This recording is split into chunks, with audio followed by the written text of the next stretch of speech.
Africa. I believe in Africa. I'm Eunice Mano Bagi, the correspondent from Nigeria. Keep watching Yali TV. I believe. I'm Adikalias Kamara from Sierra Leone. Keep watching Yali TV. I believe in Africa. My name is Absa Samba, a correspondent from the Gambia. Keep watching Yali TV. I'm Milam Leticia, correspondent from Cameroon. Keep watching Yali TV. I believe in you. It's your boy Eko Boche, corresponding from Ghana. Keep watching Yali TV. I believe in Africa. I believe in Africa. No, I'm not sure the response is low because we missed the banku, the wachi and more. Good morning. Or couscous. Anyway, good morning. My name is Nana Kwesi Kumsen. I'm the programs manager for Black History Festival, and I'm happy to see all of you since Monday. You've been amazing, and I think you deserve a rousing round of applause for yourself for participating in this. We don't take it lightly, especially our exhibitors, and most especially you yourself and you. And special mention to the senior minister and presidential advisor. Have you noticed that since Monday, he's been relevant through all the discussions? When we are discussing US-Africa trade, he's present. And today I was thinking maybe, just maybe, we won't see him. But media, and I see his logo, his picture on the logo, he's a big man. Let's clap for him. And again, special mention to all of us here who are coming to exhibit. We've seen your beautiful artifacts, we've seen everything displayed, and we are proud of you for representing us well. We've seen that when we're talking about quality, we can take your product anywhere in the world. I know the Free Zones Authority boss would agree to this. I know Mr. Dominic is nodding in agreement to this and more. And let me especially acknowledge Honorable Yawasafumafo. He's a senior minister and a presidential advisor. With a wave, we would want to acknowledge you once more. We are live on Yali TV on Facebook, Yali TV on YouTube. So for those of you who don't know, you would want to Google Yaw Osafomafo. He's been relevant through generations. And he's a man who would, honestly, I started following politics in 2000s. And you hear Honorable Yaw Osafomafo. And in 2022, they are still mentioning his name. Child, when you pray, ask for this grace. Thank you, sir, for being here. Mrs. Kate Abio is the Deputy CEO of Ghana Free Zones Authority, and she's here with us as well. Mr. Ike Howard is the BT Social Vice President, and he's here. Can we see you? Top man. Mr. Michael Thompson, OBT Social CEO. Also, the Vice President came with the CEO. That's a big deal. Thank you so much for your presence here, and we are so happy that you joined us from day 1, day 2, and this is the day 3. Charlie, Africa, we do all. And we know that from today, we are going to tell the Africa story differently. The narrative will change, and this is the Black History Festival coming to you live from Washington, D.C., the African Mission Union here in Washington, D.C. We want to call on our general manager, who is also the coordinator for the Black History Festival, to come and specially welcome all of you. And we'll mention everybody who is here. We haven't forgotten anyone. We'll call the general manager and acknowledge everybody. If you acknowledge all of you, it won't be nice. We want to acknowledge you like that in series. So, general manager, with a rousing round of applause. He's not moving if you don't clap. He's still sitting, and I think the applause is low, so he's not finding his jacket. The applause will help him find it. Thank you. So we welcome our general manager, Mr. Stephen Salasi. So he's the man who keeps us awake, even when we are still doing the +5 and -5 hours. He doesn't make us sleep. Today we go bed. All right, general manager, waiting for you.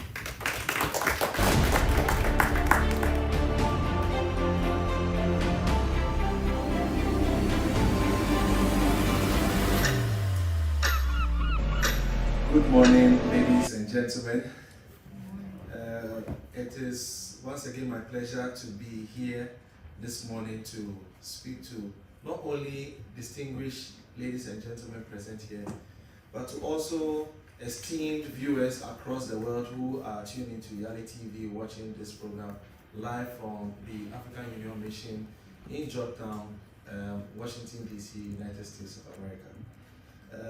It is a very honorable thing to know how the Republic of Ghana, represented by the senior minister or the senior presidential advisor, has been very relevant to this program. It is a great sign and note to the rest of the continent that Ghana still remains the gateway to Africa. So any great thing that will happen in Africa will still have to come through Ghana. Let's give Ghana that place of honor by giving a clap of. Thank you, sir, for being with us every day. The organizational team is full of young people who are daring to change the world, and to have you throughout the days, every section, representing, and not only just coming but making comments and remarks when necessary, is very encouraging, and we're sure we do all that you've been directing us to do. And we are very, very sure that this will inspire other countries to be very key in the participation of this program next year as we get ready for the mega edition of this program. And I'm super excited to also acknowledge that the African Union Permanent Representative to the United States has been very supportive to this program, and it is my single honor for us to appreciate her support by hosting this program here in the missions office in the United States. Let's give her also a rousing round of applause. Thank you very much, Madam. Thank you very much, Your Excellency, for the support. Also, the Ghana Embassy to the United States has been keenly monitoring and evaluating the program with an eagle's eye.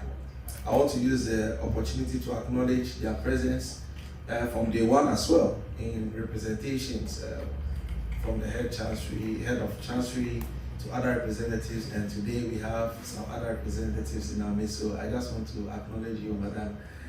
Thank you so much. Thank you very much. I want to use the opportunity to welcome you to Day 3 of the Black History Festival. I call this our stakeholder engagement section. It is the seed for the main tree that we are expecting to provide that network between the United States and Africa. Day 1, we use the opportunity to talk about our trading opportunities and how it equates to development on the continent and gives opportunity to our developmental partners. Day 2, we took the opportunity to delve in, which was the Made in Africa Expo. We took time to discuss how the businesses from Africa are looking forward to create opportunities for investors and partners in the United States. And we also had some entrepreneurs from the United States also sharing their views on how they could get in touch with some of their counterparts in Africa to build a strong partnership towards economic development. Today we are discussing media. Media has become a very critical aspect of the continent of Africa. One, because in many ways the narrative of the African story most of the time gets told in bits and pieces. The comprehensive nature of the identity, the heritage, the culture, and the positioning of Africa when it comes to the various industries may not have been told the way it was supposed to be for many reasons. We are not here to play the blame game, to cry out loud over spilled milk, but our effort in today's program is to discuss the strategies, the steps we can take moving from today going into the future, depending on the knowledge we've gathered of the challenges that have existed for many years, if not centuries, on how we could begin to tell the story of Africa. When you go into documents and history, when you go to Google, for example, and ask who is the richest man in the world, you may not know who was the richest man in the world that was recorded in history. Exactly. So when you go into history or into some search engines and platforms, you may not get information on some of the people who invented some of the things that we use today. And it's partly because the people of black origin have, one way or the other, missed the opportunity of telling their own story the way it's supposed to be. For example, in our movies today, I keep referring to movies because it's a key part of media. We have Hollywood in the United States. What do we have in Africa? We have Nollywood, ahead of Gollywood. How significant have we taken advantage of these industries to tell the African story? Do we try to tell an adopted story of who we are, or will we take the stories of the heroes of our continent? When we go to our cinemas across the continent, we premiere the latest Spider-Man movies, the latest Batman movies, and we forgot we had Shaka Zulu, forgot we had Mansa Musa, we forgot we had Kwame Nkrumah, we forgot we had Haile Selassie, we forgot of all these people who have paved the way for us to where we are. And I think it's not because we are fickle, or we don't give attention to it, or we don't recognize the relevance. We've just not given attention to the relevance of media. So today's dialogue is basically to look at how can we begin to enforce a critical input towards making sure that we don't miss this critical part of development. Without media, it will be difficult to advertise. When you go on Google today, when you go on YouTube, when you go on Facebook, when you go on Instagram, when you go on Twitter, the key component of their revenue stream comes from advertisement and to some extent sales of brands and services, of services and products. But the big question we'll ask today is, America has Google, China have their own search engine, Europe has a key search engine they use, Africa doesn't have one. It's not about a race issue, it's just about economics. It's about discussing economics. What makes us economically empowered as a people to contribute to the rest of the world? In our narration and discussions over the past 2 days, we have come to realize that Africa is a breadbasket of the world. Africa is also a human resource backbone of the world. Take any industry, you'll find Africans or people of African origin there. The question is, how best have we enhanced the identity of these personalities in the industries? When we mention every industry, I know for one fact that we have people of African origin or people of black origin who are doing tremendously well or are the apex of those institutions, but we most of the time forget to celebrate these people. Therefore, most of the time we get to use our mass communication platforms, radio, television, newspapers, for other discussions, which are highly narrowed down just to some interest for a short-term value.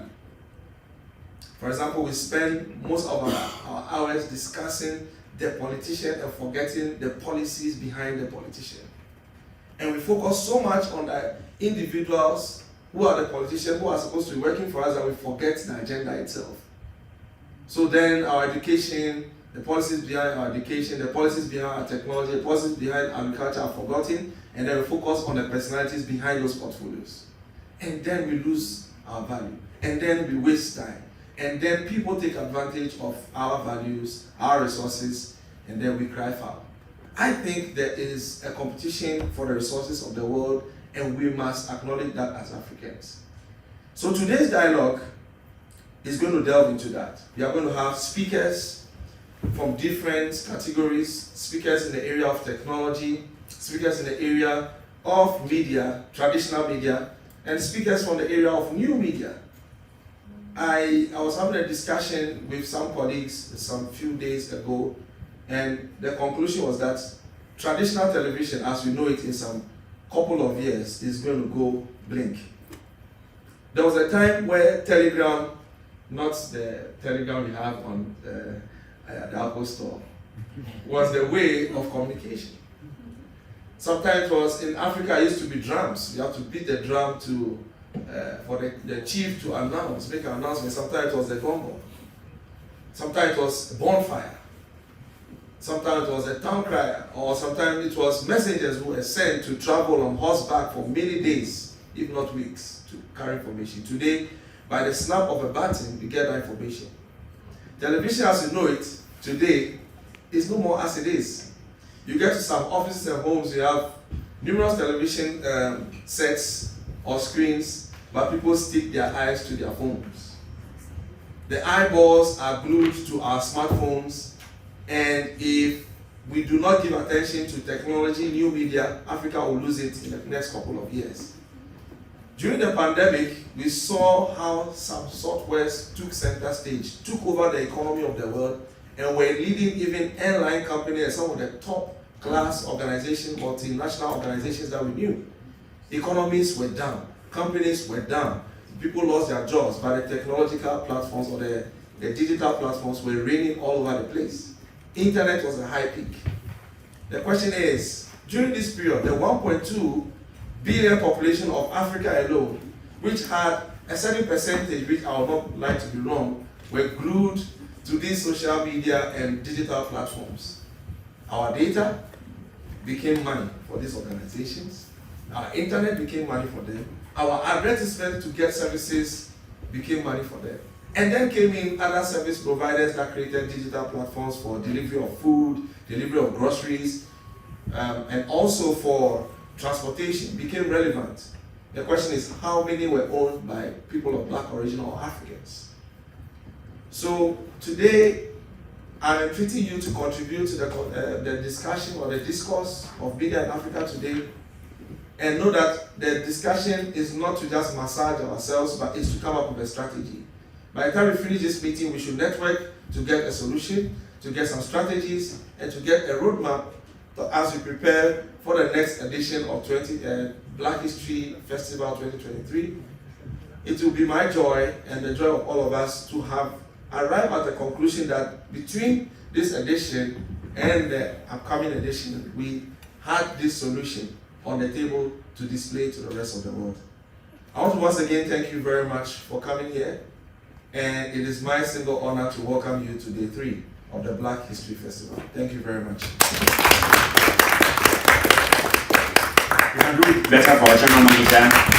He's also the coordinator of the Black History Festival. If you're watching online, this is the Black History Festival live from Washington, D.C. This is the African Mission from Washington, D.C. And we'll go next to the panel discussion. But I thought what GM did qualify for a whole discussion. Or it doesn't qualify for it? We do. That was deep enough. Another round of applause. We want to invite here Mr. Michael Thompson. Please, when I mention your name, you just come to have your seat. We welcome them with rounds of applause. This is Africa. Mr. Michael Thompson will be joined by Richmond Perkins Asante.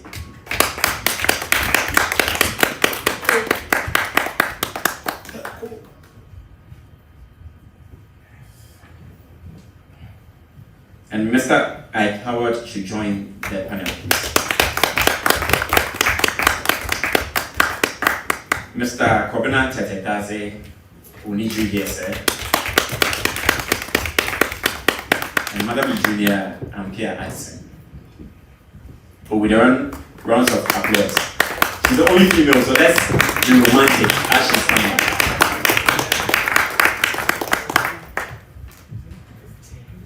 Hi, sir. Perkins, could you please? You need one more chair. Yes, one more chair.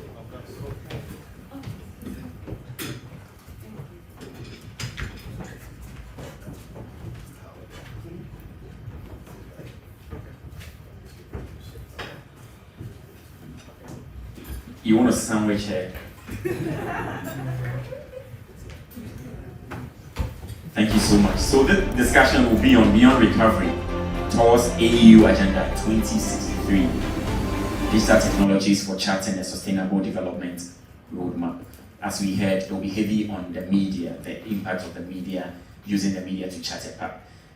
Just to set the ball rolling, I chanced on this Global Web Index. It says 54% of daily media is online. And in a typical day, 12% of people watch online TV. So maybe you might do the math, 54 plus 12. And 10% listen to online radio. 12% read news online. 28% use social media networking sites, 13 are microblogging, 9% read or write blogs, and 17 do other things. So they do other things. So we want to set up our role, the media today. But before then, we want you to introduce yourselves, tell us what exactly you do so that we give us a fair idea who we are listening to, from the man in the hat. Thank you. So my name is Richmond Perkins Asante. I'm the CEO of Salesforce. Salesforce is a cloud-based tech company headquartered in Ghana, Africa. We are into ERP softwares, enterprise resource planning software for SMEs. And I'm also the director for TechOba, Tech Community, Bridging Access. And we're trying to connect Africa with technology and trade. So thank you. Thank you. All right. My name is Michael Thompson. I'm the president and founder of OBT Social. OBT Social is a global media platform that's comparable to all of the largest social media platforms that you see today, but we own it. It's 100% ours to utilize the way that we see fit. And this is one of the things that we've always needed. And we're the largest users of social media. So that's why this platform was developed. And so that's OBT Social. That's what I do. Hello, my name is Kobina Dazi. I am a project developer for Witham Smith & Brown, which is in Bethesda, Maryland. I'm also a co-founder of Festival of Lights. So anyone who was in Ghana last year during the Christmas time, if you heard about Festival of Lights, I'm part of the co-owners. And essentially what I, for my regular job, what I do is build applications with them to promote innovation. That's essentially what I do. Thank you. Thank you, sir. Hello everyone, my name is Eugenia Ampia Addison. I am an account manager for an ad technology company. So basically, we're on the back end of advertisements that you see on TV, social media, but just authenticating these ads. And this is my cousin, so. There's a funny thing. So I'm actually part of the social media community for Festival of Lights. Great. Thank you. Hello, my name is Ike Howard. I am the direct descendant of the oldest living survivor of Black Wall Street, and that would be Queen Mother Fletcher. We had the pleasure of being hosted by the president in Ghana last August. It was a wonderful experience. I'm also the founder of the Viola Ford Fletcher Foundation. And more importantly, today, I'm the vice president of I'm the vice president of events and security for OBT Social. Thank you, sir. So if you paid attention, he's the only person without an accent. Which want to acquire one. Anyway, before then, can we please indulge all of you to share the link to your friends, to your network, for them to know that Black History Festival is live. And honestly, this is a very critical discussion. We want everybody to participate. So there's time for you to ask all the questions. So if you have anything to ask, if you have anything to add, please jot them down. We would gladly want to come to you to pick all of them up. We are looking at media in Africa today. How many of you have followed the media in Africa? And by what you do, you are so much involved. Looking at the statistics I shared, everything is online, the OBT, social, the apps, and more. What is your general perception of the media in Africa today? You might want to even cite an example of a country that you follow. So what is your general perception of the media today?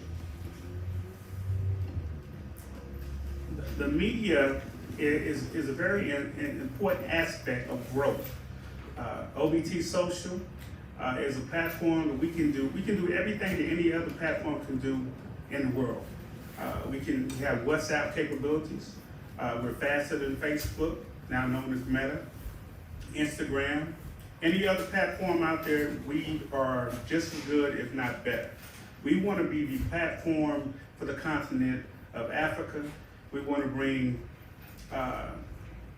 investors to Ghana via the platform. That's why we're here today. The media platform is outstanding. You can sell products on the platform. You can go live on the platform. You can have a blog on the platform. These things are necessary to connect the diaspora here with the African continent, so we can all be as one, as my Uncle Red would say, we are one. So it's a very important aspect. We need to stay on top of these developments, or else you get left behind. These latest statistics show it's only going to grow. Some going to get even higher. So it's a very important aspect of life around the world to have a good social media platform, to have good infrastructure, and to be able to use those and be in contact with people. Either you're in contact or you're out of contact. All right, thank you, sir. Anybody would want to add?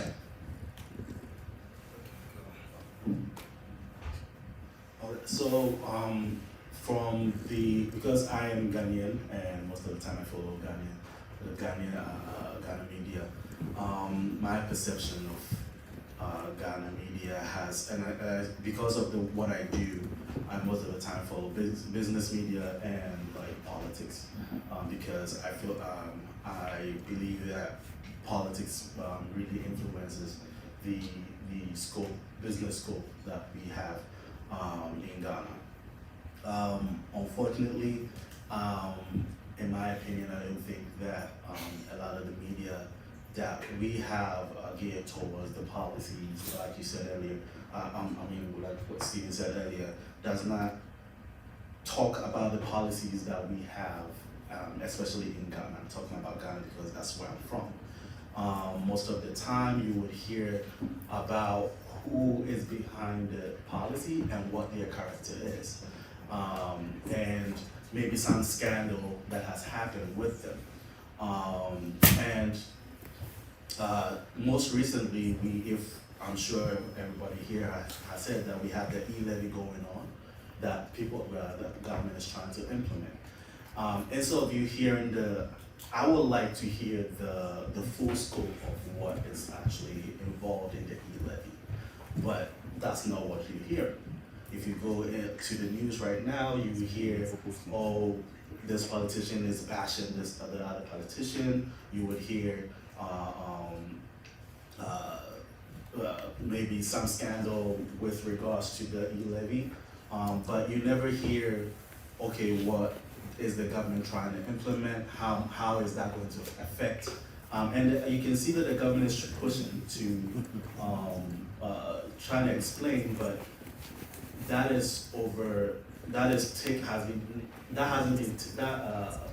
the other aspect of what is going on has overshadowed them. Propaganda went ahead of the explanation. Exactly.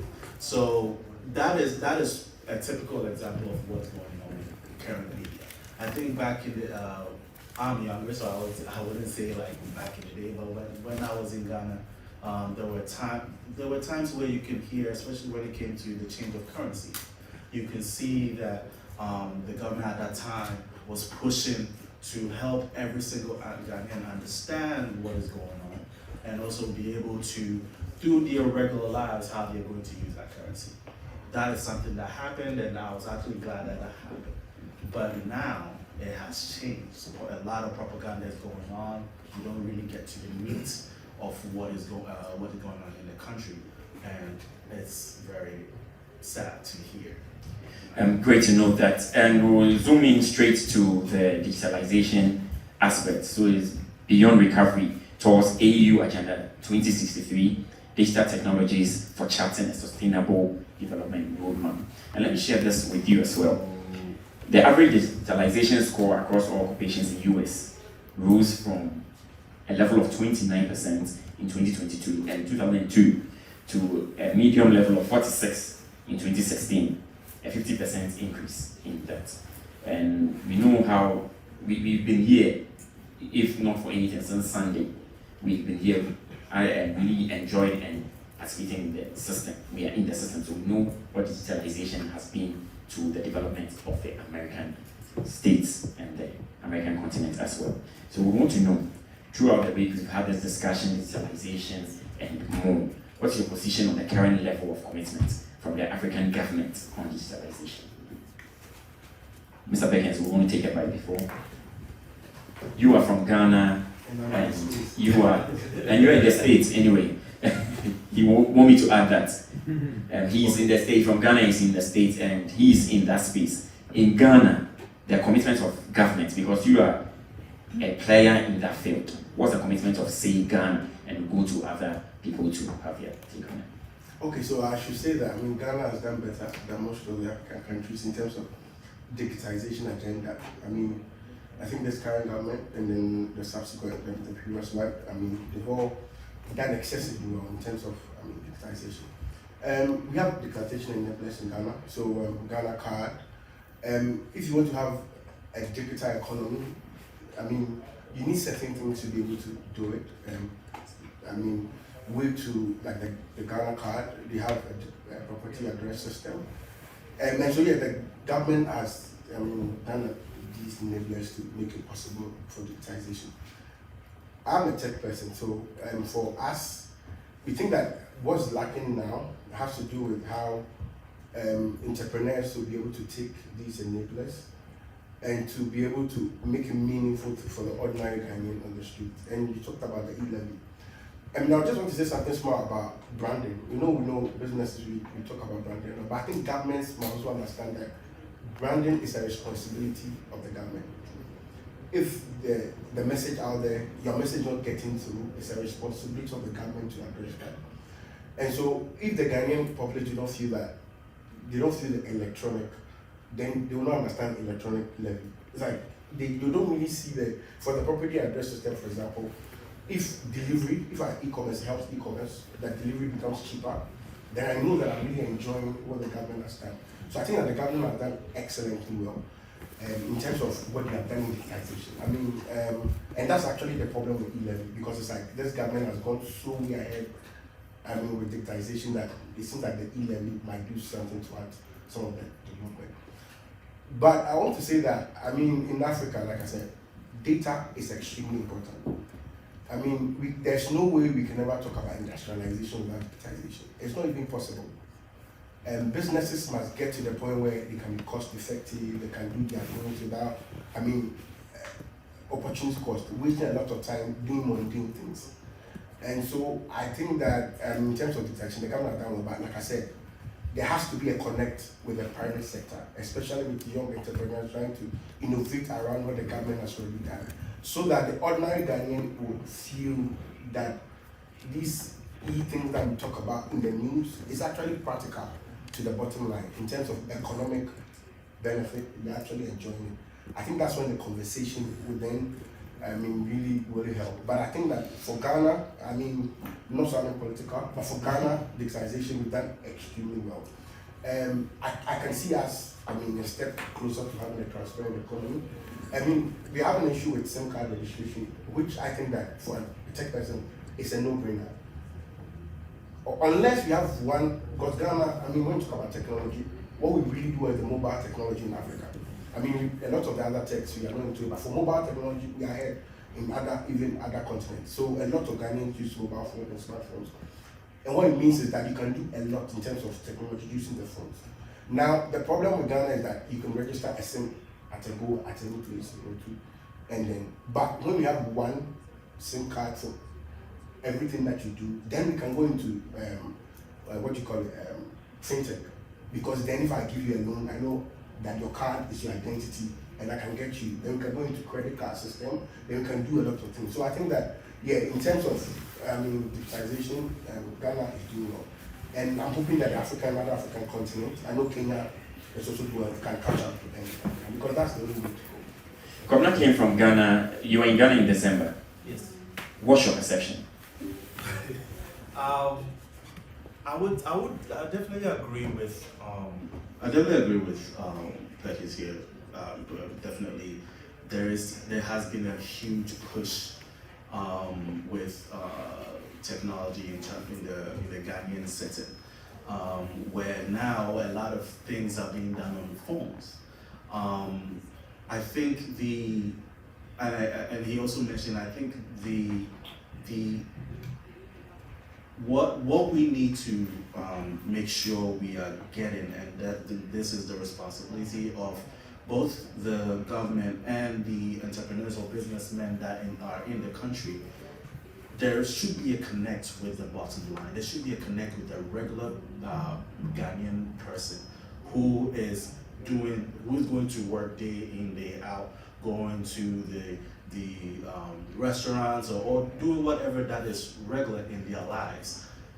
There has to be a connect over there.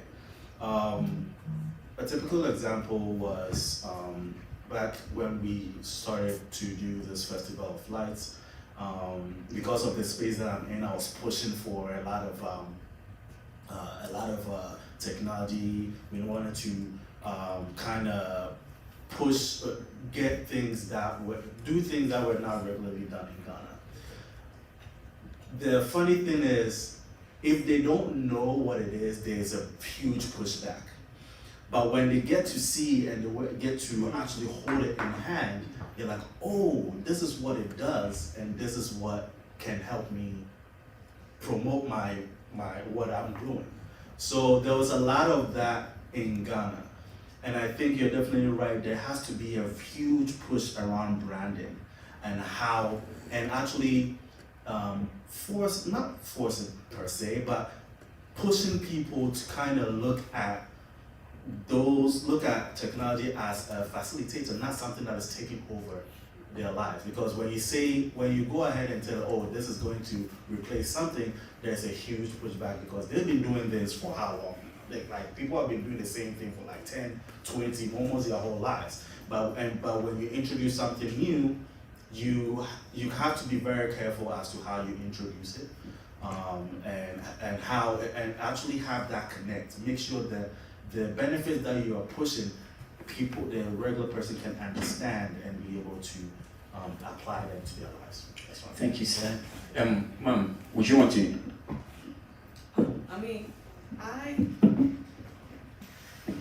Basically everything that these two gentlemen said is in relative of what I was going to mention.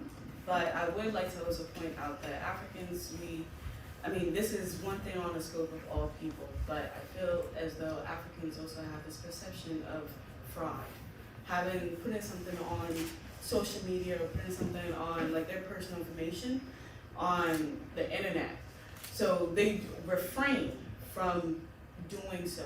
And that's the reason why I feel as though like the Ghana card, SIM card registration, a lot of people had pushback on it in regards to going to do something, or at times they also did not know the general information of it, even though it was being broadcasted on radio, etc.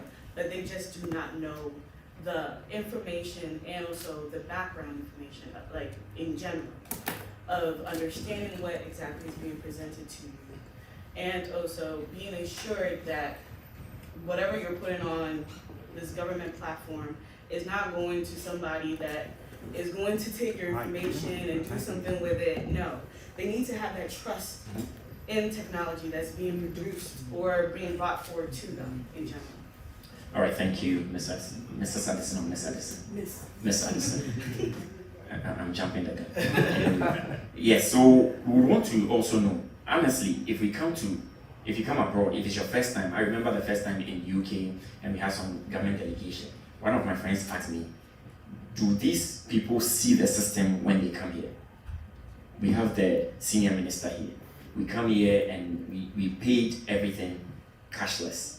Yesterday I went to Chick-fil-A with Richmond and I was taking our money and they said, no, we don't accept cash, it's card. So it's a cashless economy. We use the system. We know how the digitalization has helped the system.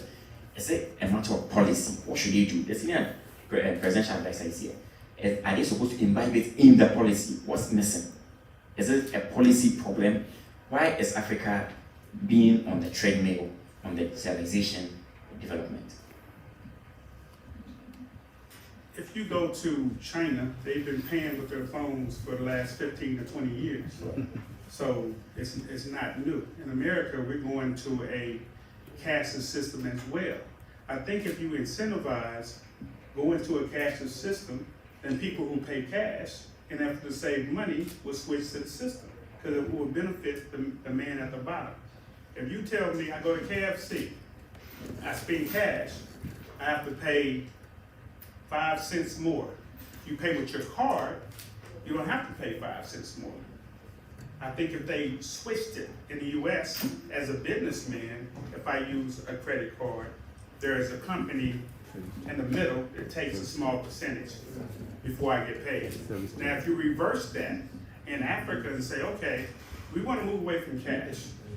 And in the world of the COVID and so on and so forth, we don't want to deal with cash. We want to deal with digital currency. So you're gonna go to KFC and you're gonna order your favorite meal. You're gonna pay 10 CDs. But if you pay in cash, it's gonna be 11 CDs. But if you pay with your card, it's gonna be 10 CDs. People will start paying, people will start using the digital card because they can see how it affects their bottom line. The transaction itself will be faster. So you will serve more people dealing with digital currency than you will, the mundane, as you said earlier, dealing with cash. It's cleaner, it's safer, but you have to show people how it's going to affect their bottom line. Mike?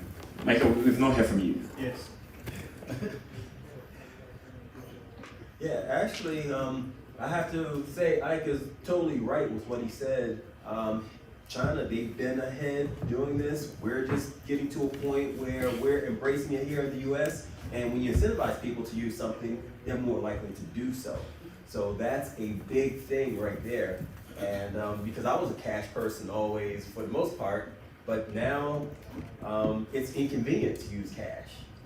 And so, yeah, it made me switch. So I have $2 in my pocket, and that's it.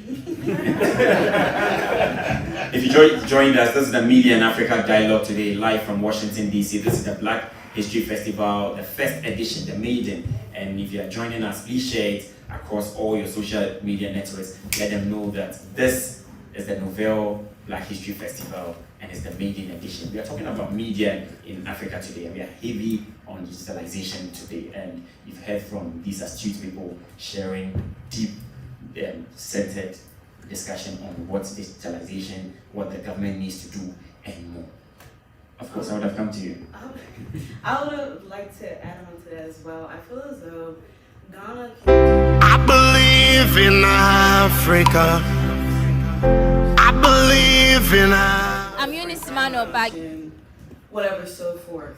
So in a way, for Ghana to kind of capitalize on this is, at a store, when you go to ShopRite, you can have a kiosk where it's a self-pay, and you just scan your things, such as here, we're in Giant. You can go to Giant and just go to the express line, pay for your items, and then you leave. So I think in a way, you can kind of implement this where people will not even realize that this change is occurring for them, because you can kind of have that kiosk in a way where it's just using card or using the Momo or however form of payment that they would like to choose. So, I mean, that's just one of the options that we can use to make this easier. All right, Richmond, want to? Okay, so I wanted to say something. I mean, because I'm in Ghana and in the space, and I think that. Okay, so I think the problem really is that, politicians are not business people. Careful. I mean,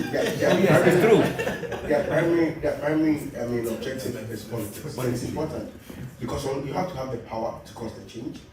So every decision a politician makes, obviously, the underlying, just like any decision a business person makes, the underlying is the economics. Because the economics can actually take you out of business, even when you have good intentions. And I think that there's a challenge. I mean, we all talk about the democracy in Africa. It's different. We should have. It's difficult. And I think that the government, some of the things that they are doing is so good, but you can see a lot of pushback because people are not just angry at what you're doing; they're just emotionally angry about a lot of other things, and it becomes difficult. So, how do you convince somebody who has seen kids, without water, about digitization? Do you make plans for the future? Future goals and the immediate goals. How do you balance the short term and the long term and all that? And I think that for politicians, it's important that those who win the next election, and I have to say it, I'm a tech entrepreneur, so I can talk about this. And I think that there's always that challenge. How do they be able to still win their power when they're doing something good, but they know that there's going to be a pushback and they can actually, the opposition will capitalize on it and they'll lose the election. So there's always that dilemma for them. But I think what I'd like to say to any politician is that you just have to understand that sometimes the things that you're going to do will make you lose power. I mean, digitization is not something we can wish for or hope for. It is the only thing we have. The unemployment rate is as high as you can ever do because Ghana can never really use building and manufacturing. China has done it. They have the economy of skip and scope. They've already, their things are always going to be cheaper than us. We need to stick to digitization, technology, and hope that young Africans will pick it up and then we can get jobs whilst working anywhere around the world. That is the only way. And I know it's difficult because they always have to think about that. You have to bring power to be able to keep doing the goodwill. And how do you, when you get it so back, digitization, technology is the only way. Any other conversation, any other, you have to fight and make it last.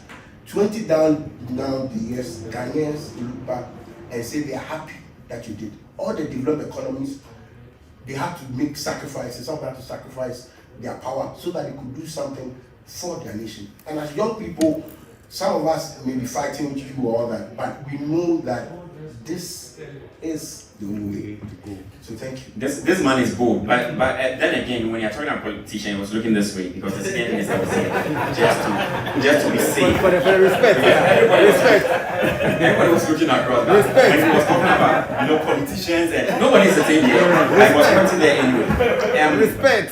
Yeah. And has literacy rates and illiteracy rates got a lot to do with this? Yes. Because I just chanced on this. Ghana has 79% literacy rate.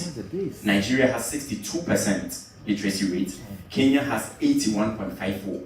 And South Africa has 87% literacy rate. You are digitalizing the economy to people who are not, who have no idea what you're talking about. Has literacy rate, illiteracy rate has got anything to do with digitalization? Now, I'm not really familiar with how everything operates on the continent because, I live here in the United States. But literacy, I really don't think that it does. The reason why I can say this is because my children, for example, at 2 years old, they had mobile devices. They knew how to work these mobile devices. So that being said, literacy, I don't think has much to do with it. It's more of you just have to meet people where they are and educate them, show them the benefits of this technology. If Africa does not digitize, if Ghana does not digitize, it's lost. The reason being is everything is taking place in cyberspace. Nothing is really going to take place out, just like, the tangible brick and mortar environment. So if you're not digital, you cannot really interface with all these other countries that are digital. United States, China, and all these other countries, they're all digital right now. So we can't be left behind.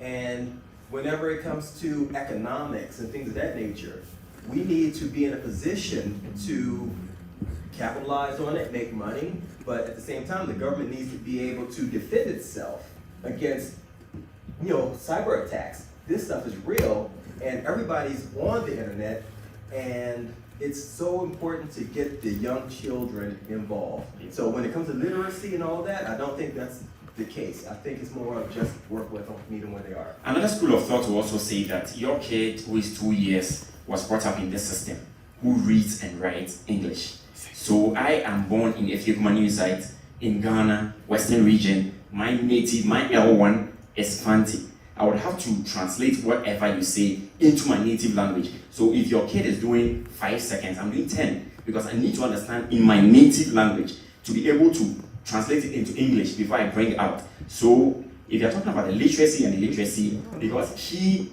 is born in this system, really was brought up in English, sees a cat and knows this is a cat because that was how she was brought up. I have to say okra, then I have to say jamwa before I translate it to cat. So I'm doing more. So that's the literacy bit, and that's where another school of thought will also critique your literacy bit, not being heavy on it. The only reason why I used the kids as an example was because they could not read, they could not identify things perfectly, but they could pick up that phone, zipping, going to the left, going to the right. That was my whole point right there. New generation. New generation. So the new generation are being taught and groomed in that aspect. Anybody want to touch on that as well? I want to just touch on this one. I want to say that there's also something called, we have emotional intelligence and we have digital intelligence. I mean, like you said, you don't need to know English to be able to use it. You can know all the English, you can be a professor and still cannot use a phone well. So, translate for you. yeah, so I think that in terms of that, if Ghanaians start using technology, even if they are not educated and they start using, they're going to get digital intelligence and you're able to use it without English.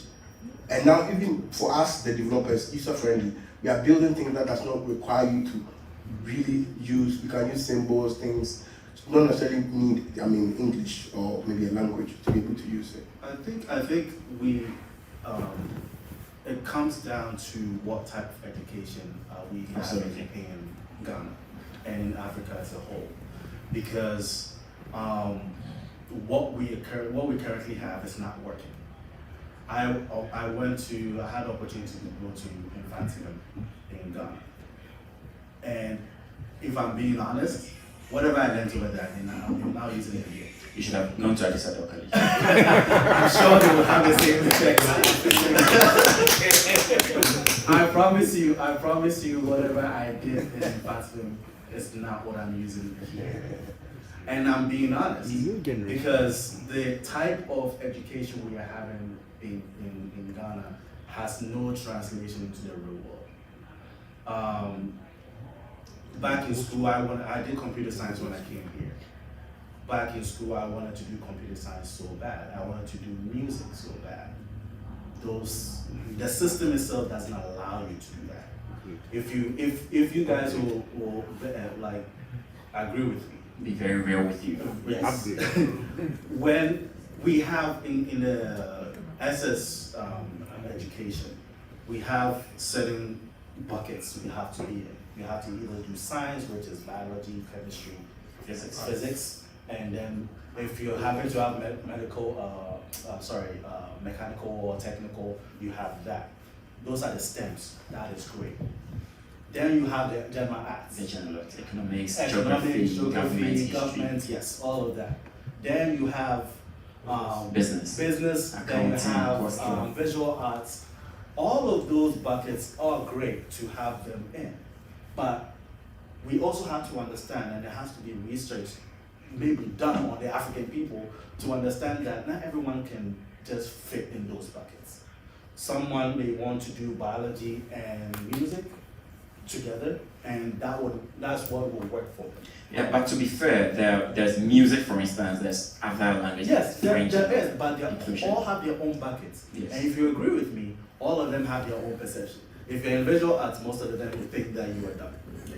Yes. No, but we'll come to honestly, we are enjoying the conversation. I'm trying to be blunt here. I'm not saying that those people are not. All right, we have a Q&A. Yes. We definitely knew this would really poke you to come away. But Mr. Host, don't forget, this is live.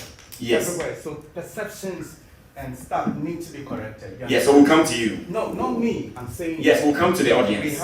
We're having a live program. Yes. And therefore, if you're not sure of something, I prefer you make a general statement, then you can. But if you make that statement, it's very difficult for you to go back and correct the perception out there.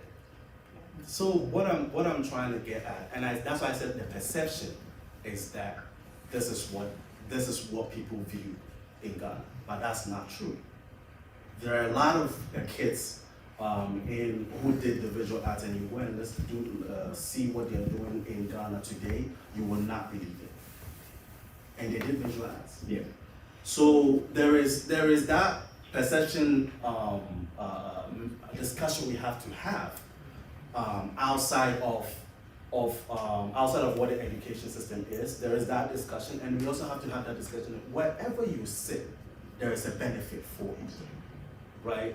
That old perception, that old mentality of you have to be in science, you have to be a doctor, you have to be a lawyer, that has to go away. That also plays into the Ghanaian mindset as well. We have to kind of take a, so the education itself and the discussion we are having around it has to be addressed, and we need to make sure that those problems that we're having or inconsistencies we're having, those are tightened up. Then you come to the other side of, okay, if people don't have access to education, what is the other way of getting them educated, right?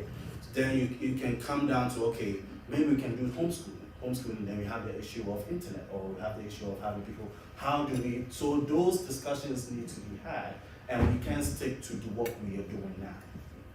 Free education is great, but there's a lot needs to be done. Just to add up to, I think the education ministry needs to pay attention to some of these courses you mentioned, because if you go to some of the schools, the visual arts classes, where they are, it tells you the attention they are giving to it. But you see the science classes, the business classes, the posh ones, they use the marker boards, visual arts, some of them. I mean, we have to have a conversation and be as real as possible, because you can't hear what you don't reveal. So let's please be as real as we could as also. And literacy, we're talking about the agenda, the literacy and the digitalization agenda. Anybody who want to add, or we go to the next? I would just say I believe children are young African soldier. Native dialect converted 2 times to get to my language shows me how smart you are. You're a genius. And I think most kids are born that way. They're taught to be less than when they should be more than. You know what I'm saying? We have the original DNA. The original DNA runs through all of Mother Africa. So I think children, when exposed to, you're a product of your environment. If I expose you to digital technology every day, whether it's through video games or whatever the case may be, your mind will rise to that occasion. Your brain will rise to that occasion. It's all within us. You can do whatever you want to do. Whatever you put your mind to, you can do. As long as it's not a parent or a brother or a cousin or society telling you you can't do that, or stifling you in any manner, saying you can't be exposed to that. You want to play the violin. Oh, that's not good. That's not going to help feed the family. Don't do that. You want to be an artist. Oh, no, don't do that. And you come to America and you blow up and you're making movies and you're the greatest artist in the world. Yeah, that's my boy. That's my boy. You know what I'm saying? So I think you shouldn't stifle anybody. I think all children have the potential to learn whatever they want to learn. If they have the exposure to it, especially in the digital world, I think they will do quite well. Great. Let me come to Mr. Perkins. You are from Ghana, and you are making a great case for Ghana with the digitalization agenda. But other people would want to also know: do we have the foundations right? Are the internet costs okay to have this digitalization agenda? So if you are talking about moving everything online, how much do you pay for internet? Are the internet reliable? If I want to pay for a service, if I take my Visa card, will it work or will it bounce? Because there have been a lot of other critiques about it too. Are the foundations right for your country to set the digitalization agenda? Like I said, I think that for Ghana, the foundations have been bettered. I mean, it's good.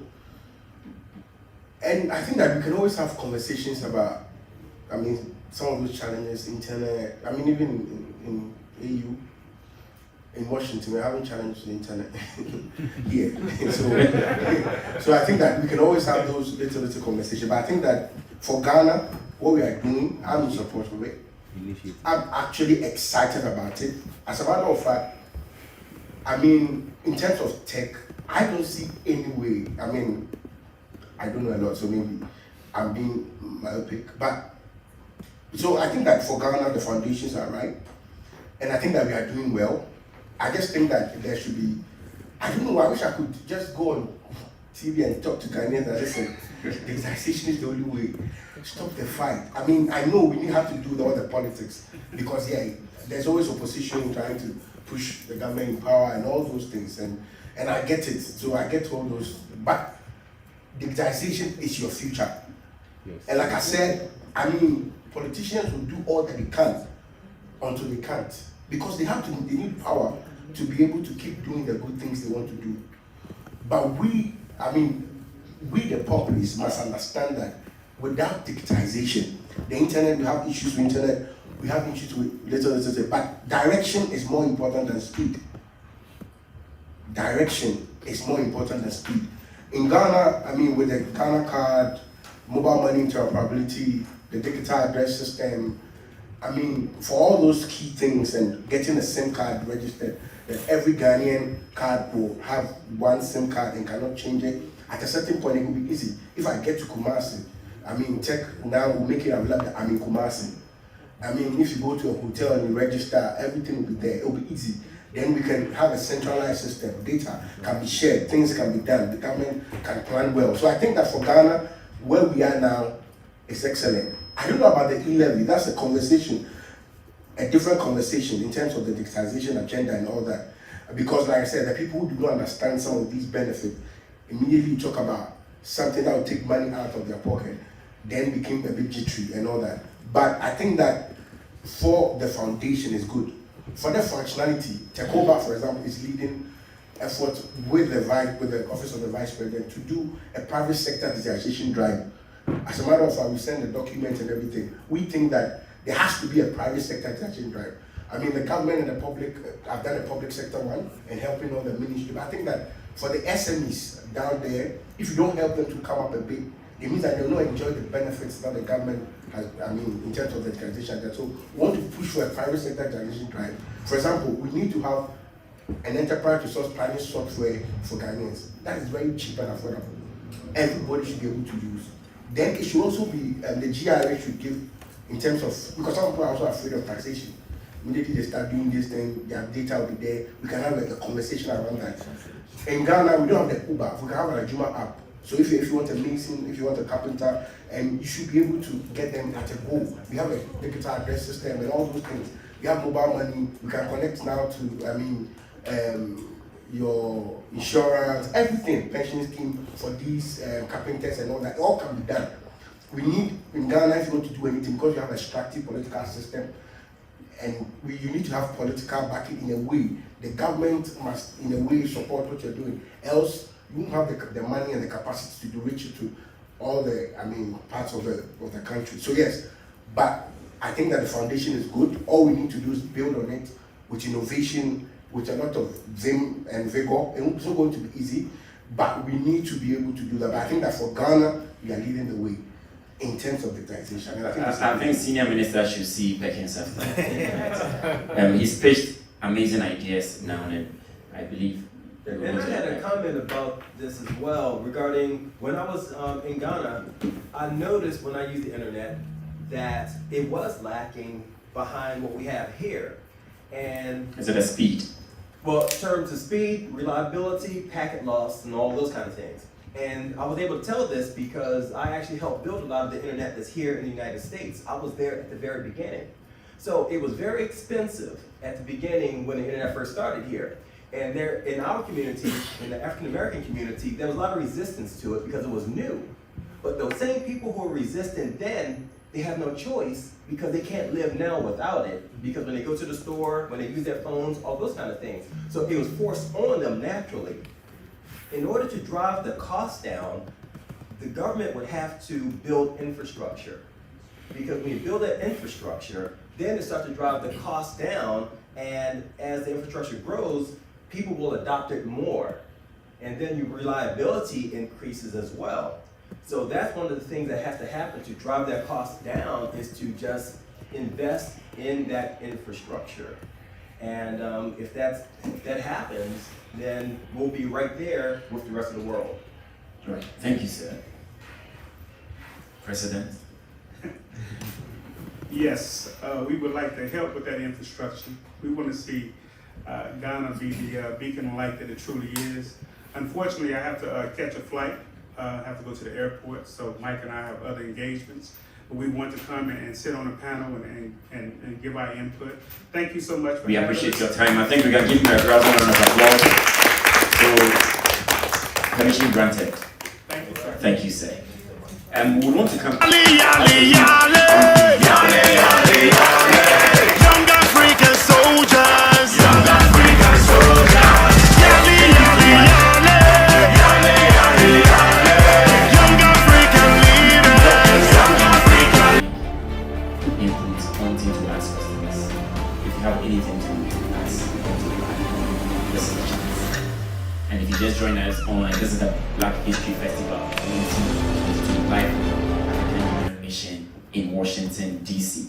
This is the maiden edition. Kindly share to your network for them to know that we are live with the Black History Festival. You are part of history, so share it and let others know. This is the chance we give for people for the Q&A. I believe in Africa. I believe in Africa. I'm Eunice Emmanuel Baggy, the correspondent from Nigeria. Keep watching Yali TV. I believe. I'm Adikalias Kamara from Sierra Leone. Keep watching Yali TV. I believe in Africa. My name is Absa Samba. These are ideas which will blow the ceiling, and you know that they need a political backing. Yesterday, for instance, we went to Georgetown University, and when we went there, our cards weren't working. And when he was talking about the fact that you can't stay here without internet, this attests to it. We were unable to order Uber because they are not accepting cash. Our cards weren't working, we weren't getting internet. So we're forced to get a SIM card just to register to get the internet before we could make any move to our hotel. So without internet, our life would have stayed at Georgetown, and I don't know how you would have found us today. So this is the drive. I don't know if there's that enabling environment without any political influence, political blessing, political curses for any youth to thrive. What are some of the things the government is doing to make it open? It shouldn't be party A's person, party B's person to receive the blessing. Mr. Moderator, a point was made very relevant. The point is that election is more important than speech. If you don't apply your brain, what's the use of the speech? So there are certain fundamentals you must get right. If you don't have an address system in a country, if your streets are not labeled, all that you are saying is jazz. And therefore, the government should first of all determine what I call the basics. Yes. You need an address system, which will then make it easier to identify people, homes, and addresses, which will bring some level of security. Now, Ghanaian, there's so much mistrust. You buy something from me, and you show me an address which doesn't exist. How do I trace if it was a credit that you took from me? So it is so important to make sure that certain fundamentals are done and done right. We came an address system in Ghana was in there. You must get it. Don't start doing what the others are doing on the internet when your address is not available. Right. It won't work. So you get the address, then you begin to think about other things like internet. You begin to do other communication. You must, the payment system, you want to be cashless. There must be trust in a non-cash payment system. So that when I get to something without getting cash, I am able to collect my money back because the technology behind the cashless system is reliable. And it gives me some confidence to part with my goods without taking money because I know that the system is such that I'll get my money. This is so important. So let's take time and get the direction right. The basics. The basics. And then speed comes in. And this is a problem of Africa. And it's not only in Ghana.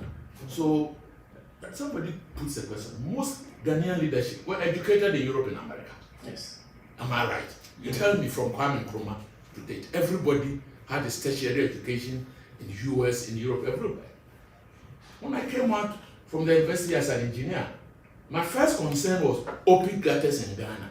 Mm-hmm. Open gutters. I went to Europe and I didn't see an open gutter. Yeah. So I asked myself the simple question. Our engineers, didn't they educate, travel? And all of them, not only did they travel, but they've done their masters in Europe and in America. So why were they designing open gutters? But if you talk to the civil engineers in Ghana, they will tell you that if you cover up the gutters and they get choked, the alternative is also a problem. So looking at the way people throw things, rubbish around, and things get clogged in the gutters, you need the open gutter system to be able to clean and clean fast. So there must be pros and cons. And certain things must suit the circumstances, must suit the environment. I would say that you must always get the direction right. And then when you get the direction right, you can leapfrog. You don't have to go through what others have gone through. That's true. And I think that Ghana and the rest of Africa, we should be ready to leapfrog. Today we all heard about sanctions imposed by the US on Putin. You think those sanctions will bite?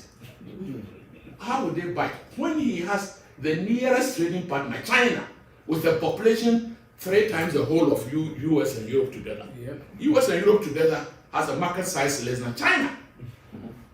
So if Russia is open to banking and trading from China, would he care about those sanctions? No. Think through it. What are we trying to do? So there are some of these things, you can't be smarter than everybody. So I think that the direction is far more important than speed, and therefore we need, those of you who studied here, we need to get the direction right. We need to go digitalize it. Technology must take over our development. Excellent. There's no way. Technology must take over our development. Then become competitive. Yeah. Because we are competing with the rest of the world in everything. And if you are not competitive, how do you compete? Thank you. Thank you, Senior Minister. A round of applause for him. Just to acknowledge the presence of Dr. Jacobs Abe. He's the Executive Director of Jacobs Abe Institute for Leadership Studies. He's on the next panel, which I'll hand it over to Madam Josephine to take over from now. So any parting words we want to hear from you? You've heard from the Senior Minister. Did you change your mind? The Senior Minister is one of my favorite politicians. But like I said, I think that just like you said, direction is more important than speed. I'm hoping that the Ghanaian people understand some of the things that digitization will do for us. It will give us power to be able to do the things we want to do. And I would like to encourage the politicians to keep doing what they are doing. They should understand that the politics in Ghana and democracy is a bit different. And so you always need to have, if you're doing something good, even though you're in opposition, you have done the same thing. Doing something good, you want to push in a way. So I understand and keep doing what you're doing. Digitization is the only way. If you want to also help in terms of the private sector digitization drive, I'm willing to partner with you to help us get the private sector going in terms of digitization so that the ordinary Ghanaian on the street will feel that digitization is affecting their lives. Thank you. Thank you, Mr. Beckens. Yeah. I would say that, thank you. I would say that what the Senior Minister definitely said was on point.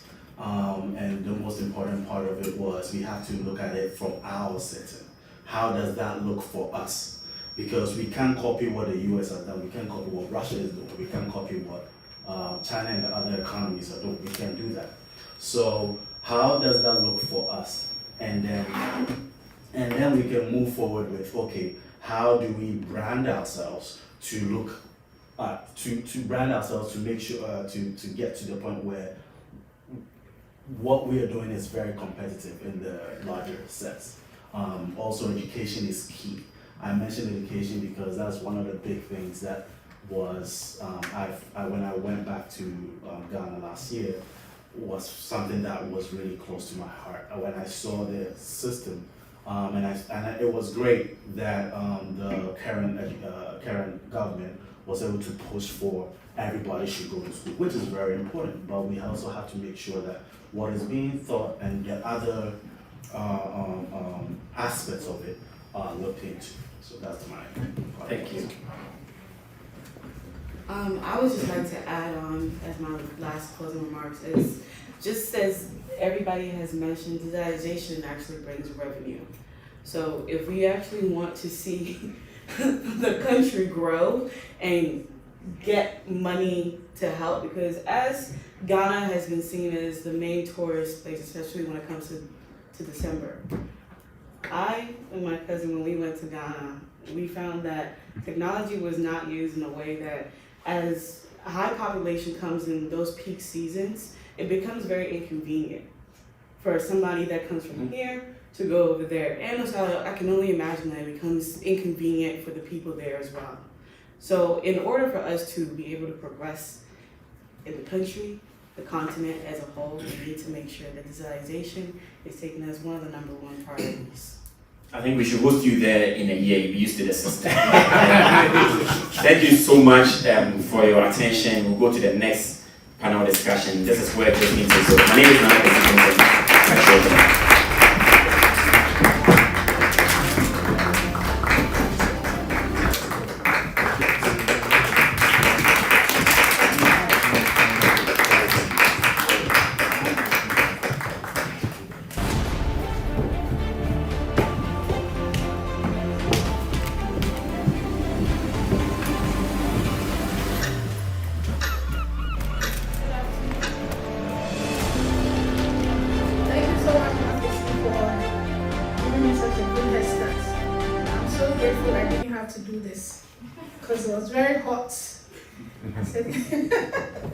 Thank you so much. Good afternoon, everyone. Once again, thank you for taking our time to join us today.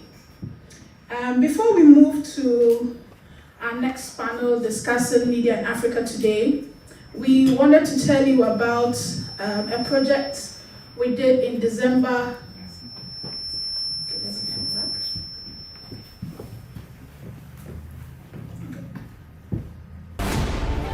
In December 2021, called the Media Capacity Building Initiative for Reporting on Disability. And so Young TV, which is also the host of the Black History Festival 2022, in partnership with the U.S. Embassy in Ghana, the Ghana Journalists Association, the National Center of Disability Journalism, Arizona State University, and Blue Crest University College, in collaboration with Yali TV, hosted the first installment of the Media Capacity Building Initiative for Reporting on Disability to train Ghanaian journalists on how they could effectively report on issues regarding persons living with disability. Also, how they could help amplify the voices of persons living with disability. A lot of them are doing great work in Ghana, but because of the narrative that currently exists when it comes to persons living with disability, we don't get to hear the stories of these people. And so this training was focused on training Ghanaian journalists to be able to effectively report on persons living with disability. We have some impact reports from the fellows of this particular project. These are great journalists, newscasters, radio hosts in Ghana that had the opportunity of being the first cohort for this project. So I want you to sit back and listen to these impact stories.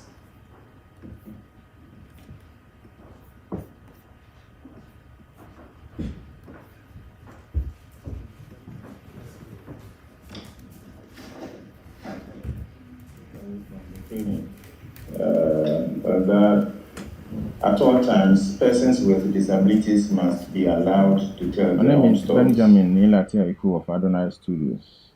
My key takeaway from the training was that at all times, persons with disabilities must be allowed to tell their own stories. Because no matter how much we know as disability reporters or disability rights advocates, we can never know more than the people who are living with the experience. And so it is important that they are made to tell their own stories so as to make the needed impact, on society or whatever message you want to put across. Yes, I've done a few projects after the training. I've done 2 documentaries plus a few other news articles on disability. And yes, having this at the back of my mind that persons with disabilities must tell their own stories. Definitely, I made sure I put it into practice. An example is a recent story I did on how the e-levy could, impact the lives of persons with disabilities if it is passed. And of course, having been in disability advocacy for over 10 years and knowing all the stories, I could have easily written an article or a feature, probably telling how much it could impact the lives of the people or people with disabilities. But then I had to let a person with disability speak. So I interviewed one of the leaders of the a disability group to get his perspective, around which I did the story. And so yes, this is how I am put into practice my key takeaway from the training. My fondest memory is actually Honorable Prince Debra's interesting story he told of how he had to date over 40 ladies before he finally married, all because um, families of ladies he dated were all rejecting him or against the relationship because he has a disability. Of course, it was the most interesting thing for me, and I know it was for many other people who also attended the event. What next for my disability reporting? Well, I'm happy to announce that I have recently come up with a news blog or a news site for disability reporting only, which is disabilitynewsgh.com. It's a site I have dedicated purely, formally, or what I am known for is my short videos, documentaries for public education, as well as reporting for modern Ghana news. But now I have come up with my own sites to report purposely on disability matters. And so definitely this is going to add up to what I've been doing all these years. And hopefully these sites will grow to become... My name is Eric Combat. I have learned how to use appropriate words and language when reporting on persons living with disability through the BHF-2022 training.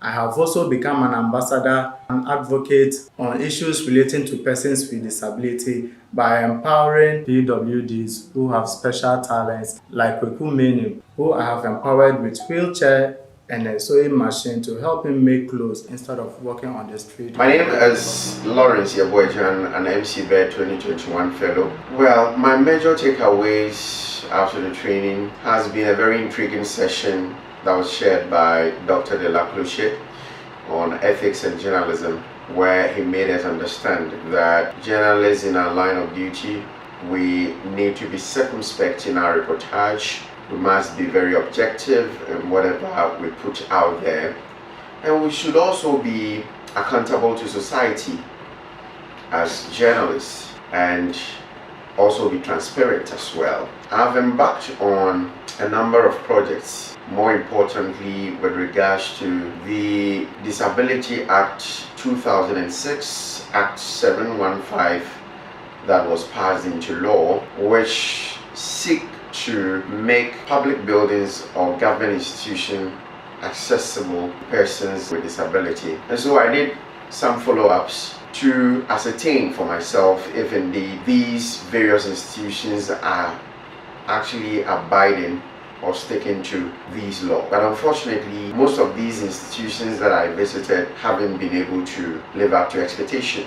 So after the training, I must say it has really been very beneficial. More importantly, in my line of duty, there were certain words or language that we use or I used that I think were so harsh. And so with a session that we had with Professor Christine Gilga, a lecturer from the university in the United States explained to us that instead of using deaf and dumb, it is right to use speech or hearing impairment.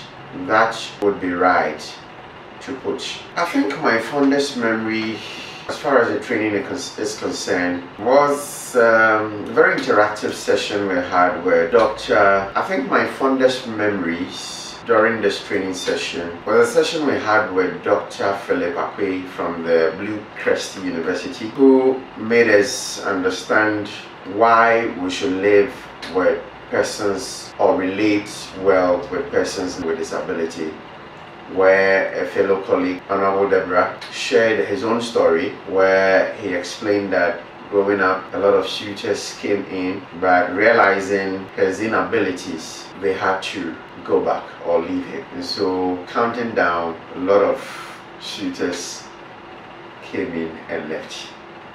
And that was a very sad one. My next line of action is to target these churches who do not contract sign language experts. Because I've realized that most of these churches do not make their church activities more inclusive to persons with disability. Most importantly, people who have speech and hearing impairment.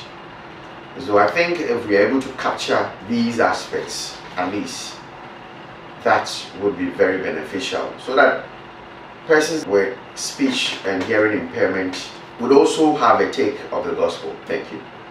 My name is Paul Anamakodie, a fellow of the Media Capacity Building Initiative for Reporting on Disability.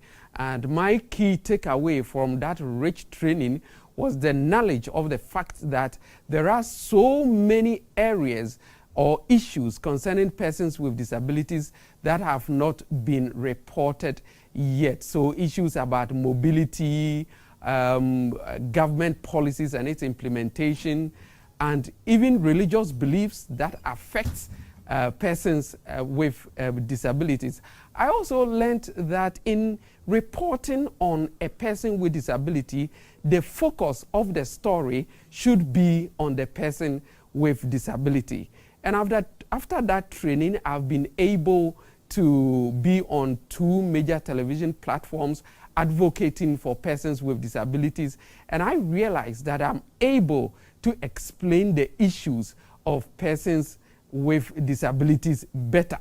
My fondest memory from that wonderful training was the awards, and it's interesting to know that one will be rewarded or awarded when he or she reports on issues concerning persons with disabilities. For me, the way forward is to intensify the reporting and advocating on issues affecting persons with disabilities. Thank you.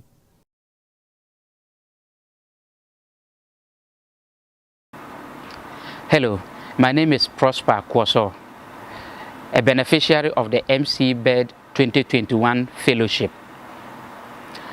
At the program, we learned that as media people, there are many stories about persons with disabilities that go uncovered. And we learned that as media, we can do a lot more to project these issues to the world. We also learned that we need to adopt a neutral language so that persons with disabilities will not get stereotyped with inappropriate language. We also learned that as media people, we need to talk to persons with disabilities themselves instead of relying on their caregivers. We also learned that persons with disabilities do not need sympathy. What they need is empathy. At the end of the program, I have since moved on to I've since joined the academia.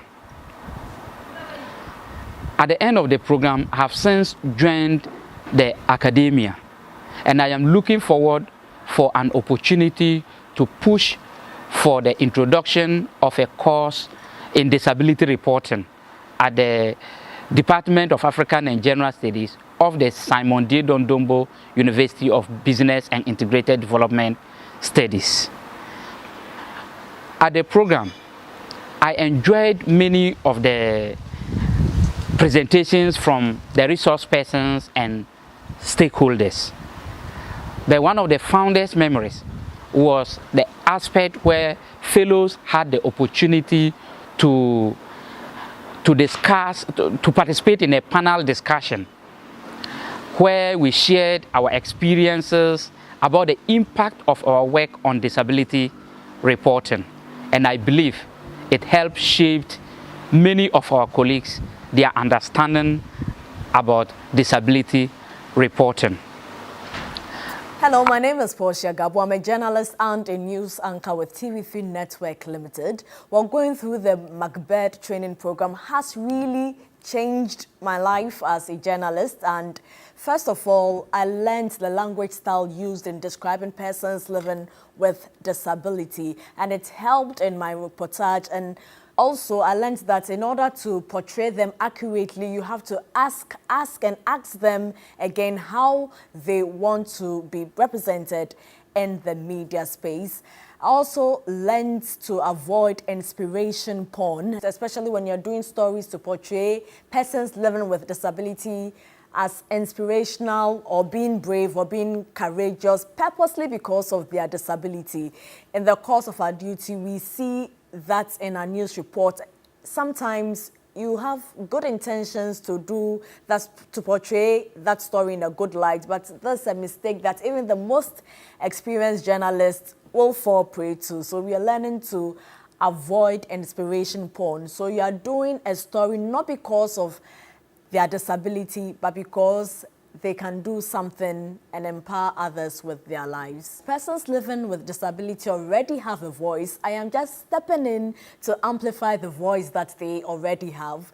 And in the media space, there's low media coverage on persons living with disability in Ghana.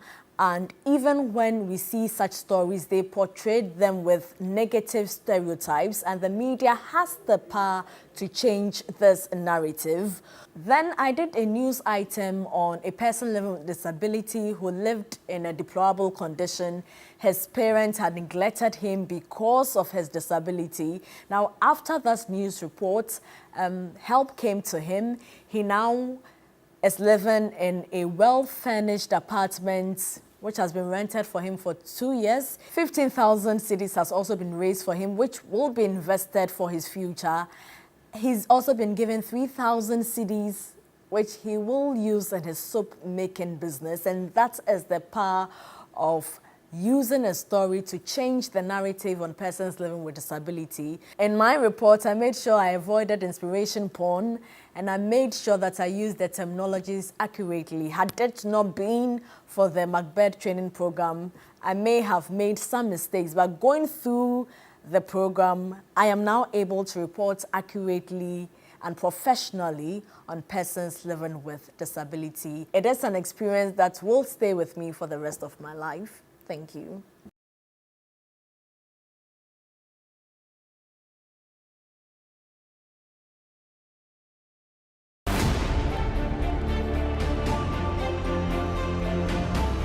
Somewhere in October, and we'd like you to join us in any way that you can, be a sponsor, recommend trainers, or simply recommend or nominate journalists that you think this program will be beneficial to. I think we deserve a round of applause again. And to all our fellows, they are actually online watching. And so please a round of applause for all the fellows of Macbeth 2021. So we'll move quickly into our next panel discussion. And I'd like to invite our esteemed guest that will be taking us through that section. I'd like to invite Mr. Emmanuel Daku. He is the CEO of Sankofa Radio.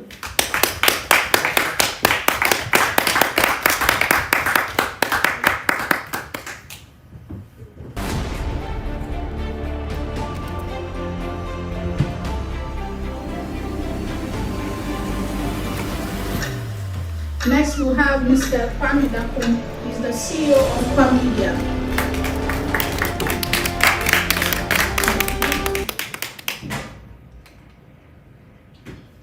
And then we'll have Dr. Samuel Jacobs Abbey, the Executive Director of the Jacobs Abbey Global Institute of Leadership Studies.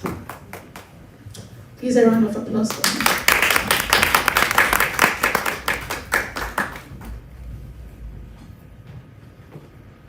Thank you so much for joining us.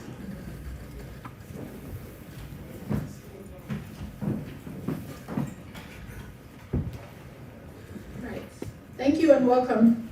And we'll be discussing, I'm missing one more person. Madame Joanna LeBlanc. Is she here?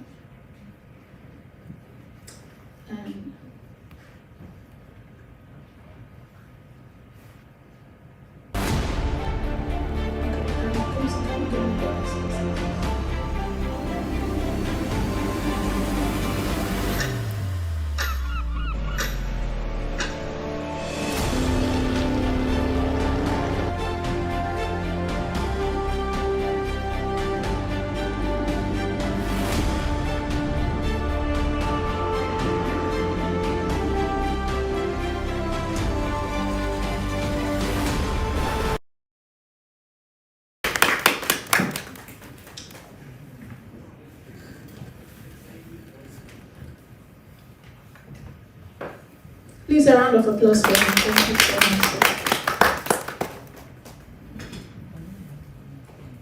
Right. You're welcome once again. I think I will just allow you to introduce yourself, tell us a bit about what you do, and then we'll take it from there.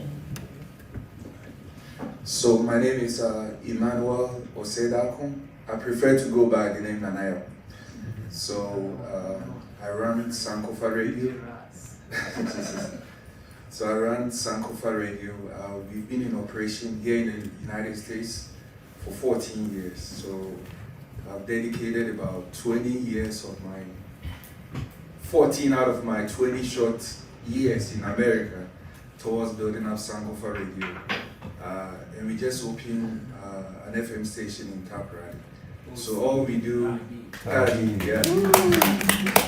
And the frequency is 98.9. All we do is to just engage Ghanaians in the diaspora, and we also try to relay some of the government information to folks here. So that's it. Thanks. Thank you, Manuel.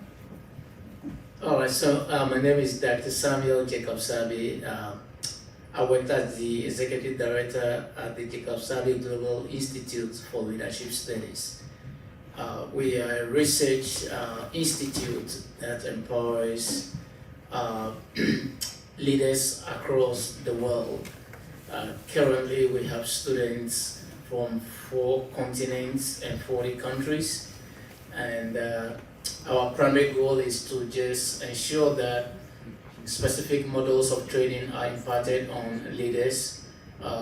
We observe that there's a lot of general discussions in terms of empowerment, but as an academia, I believe that we need to have a specific design programs for leaders, because that is how you are able to change the mindsets of people. And then I also double as the Global Diplomatic Council special envoy to the African Union and the United Nations. So, big man. Thank you.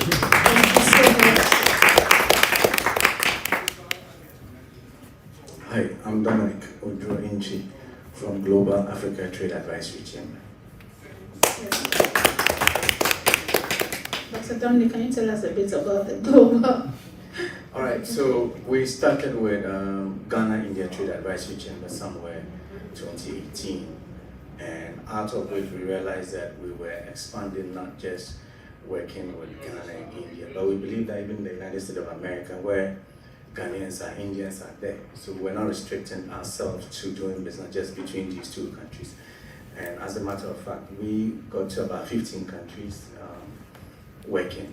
And then when we realized that we hit the 20 mark regarding the countries, we decided to go a bit higher, where most of the local chambers, if I say local chambers, like US, Ghana chamber, can work under or directly under. So we are in 21 countries. We have various ambassadors here in the United States. We're in Chicago, New York, and Maryland. Thank you so much. Yeah. Okay, like I mentioned earlier, we'll be discussing media in Africa today. How is it looking like? What are the prospects? And I mean, looking into the future, how would it be like? And especially, how is it going to, in the future, shape the cultural perspective that people have about Africa? So that's what our conversations are going to bother around.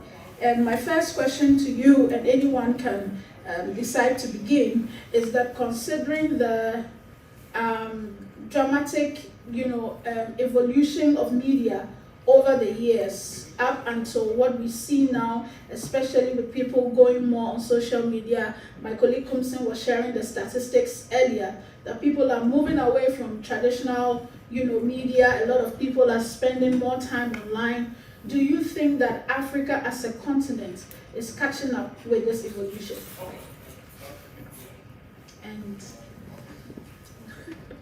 so, I would say yes. I'm in a unique position that because I'm operating both here in the United States and in Ghana, I think Africa is catching up. Right now, I think traditional media, and Kwesi was right, is dying down slowly.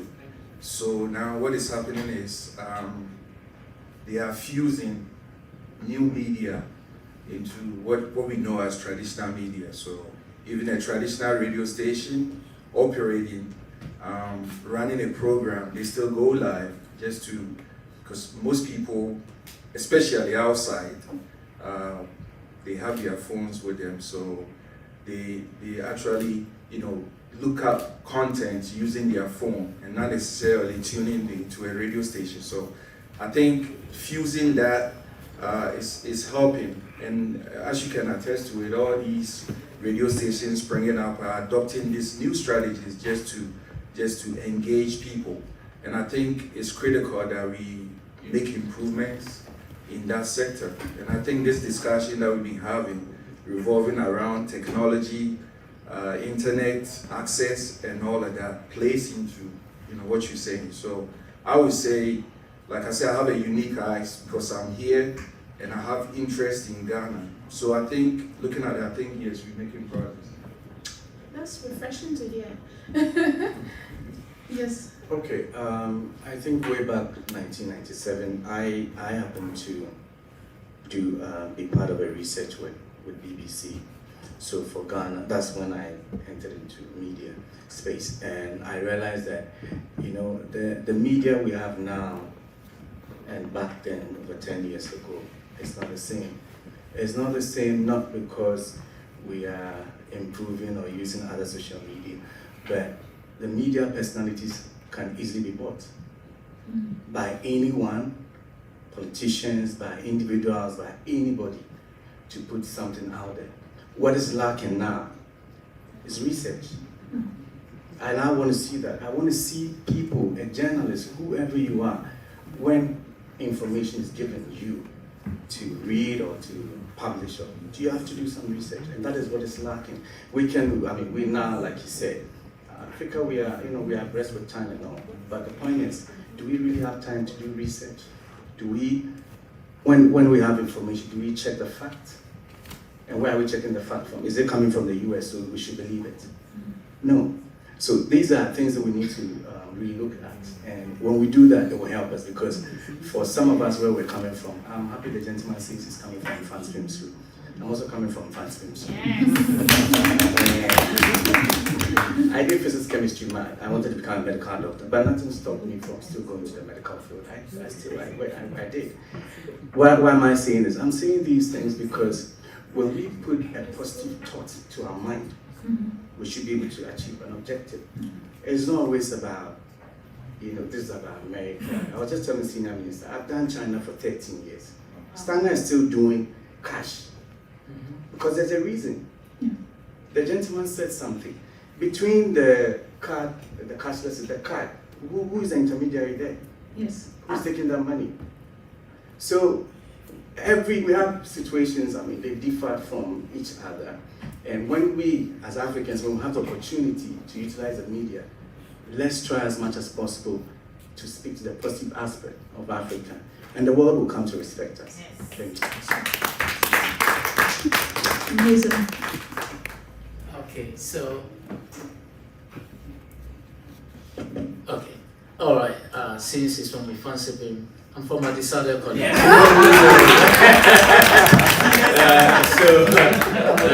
He knows the history, so let's leave that aside.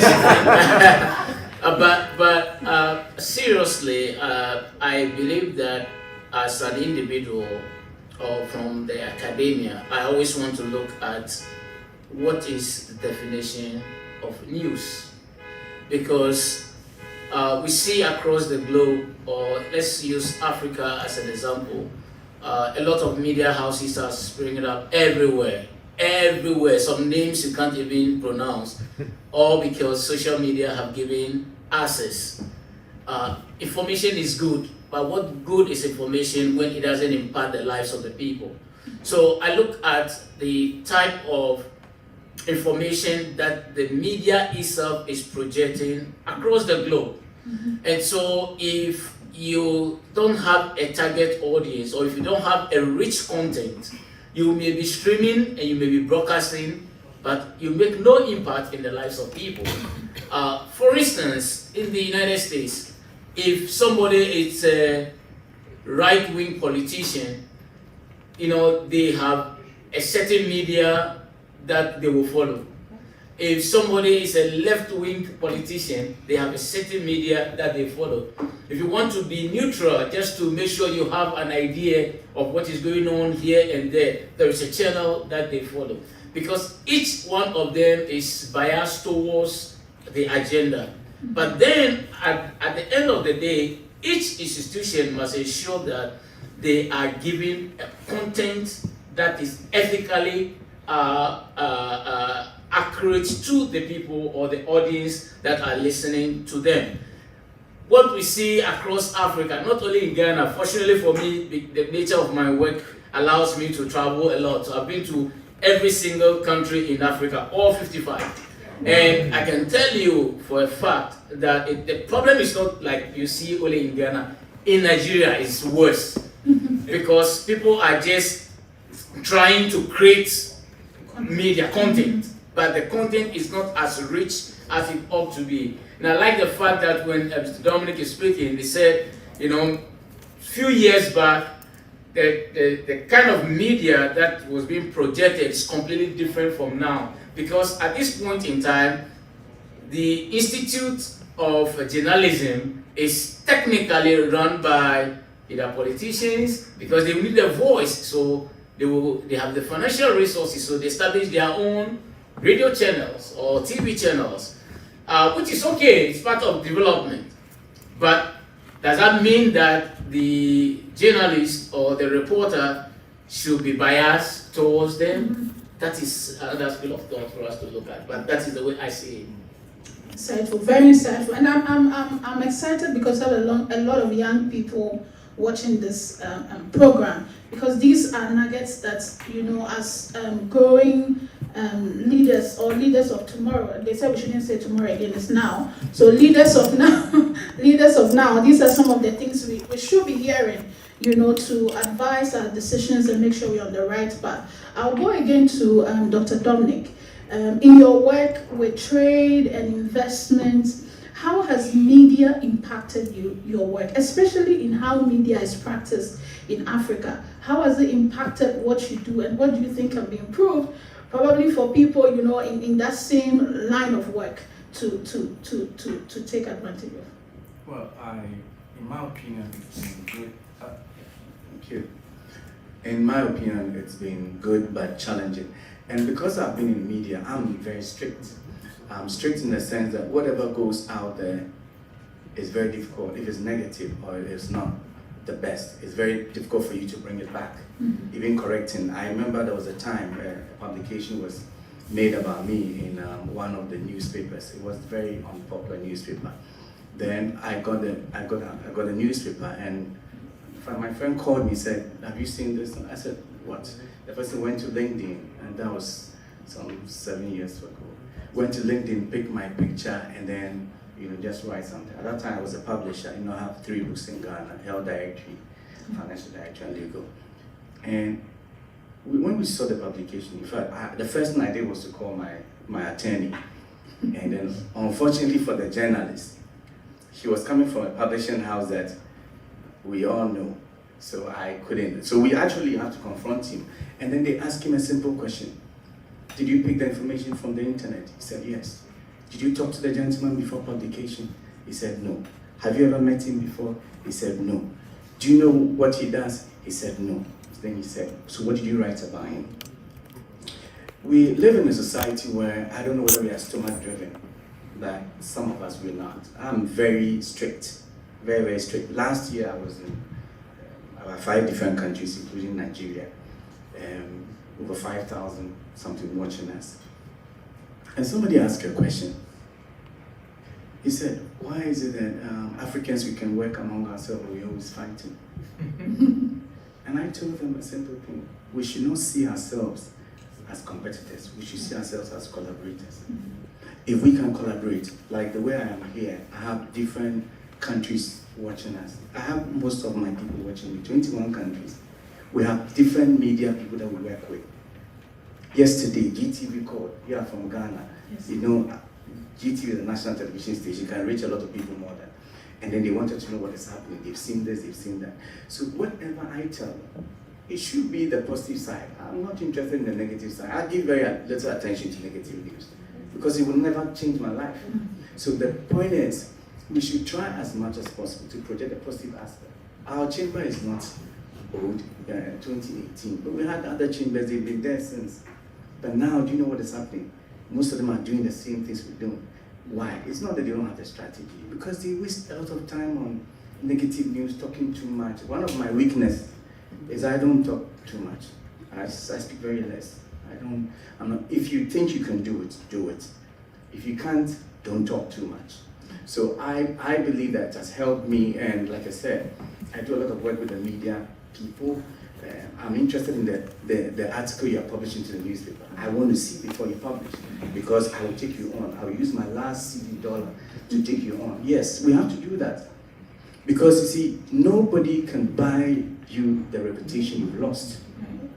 No compensation. So we have to be very strict. This is what we should do. And I've been practicing this with my businesses, with my chamber, and it's helping me. So, basically, for me, it's positive, yeah. Please, a round of applause for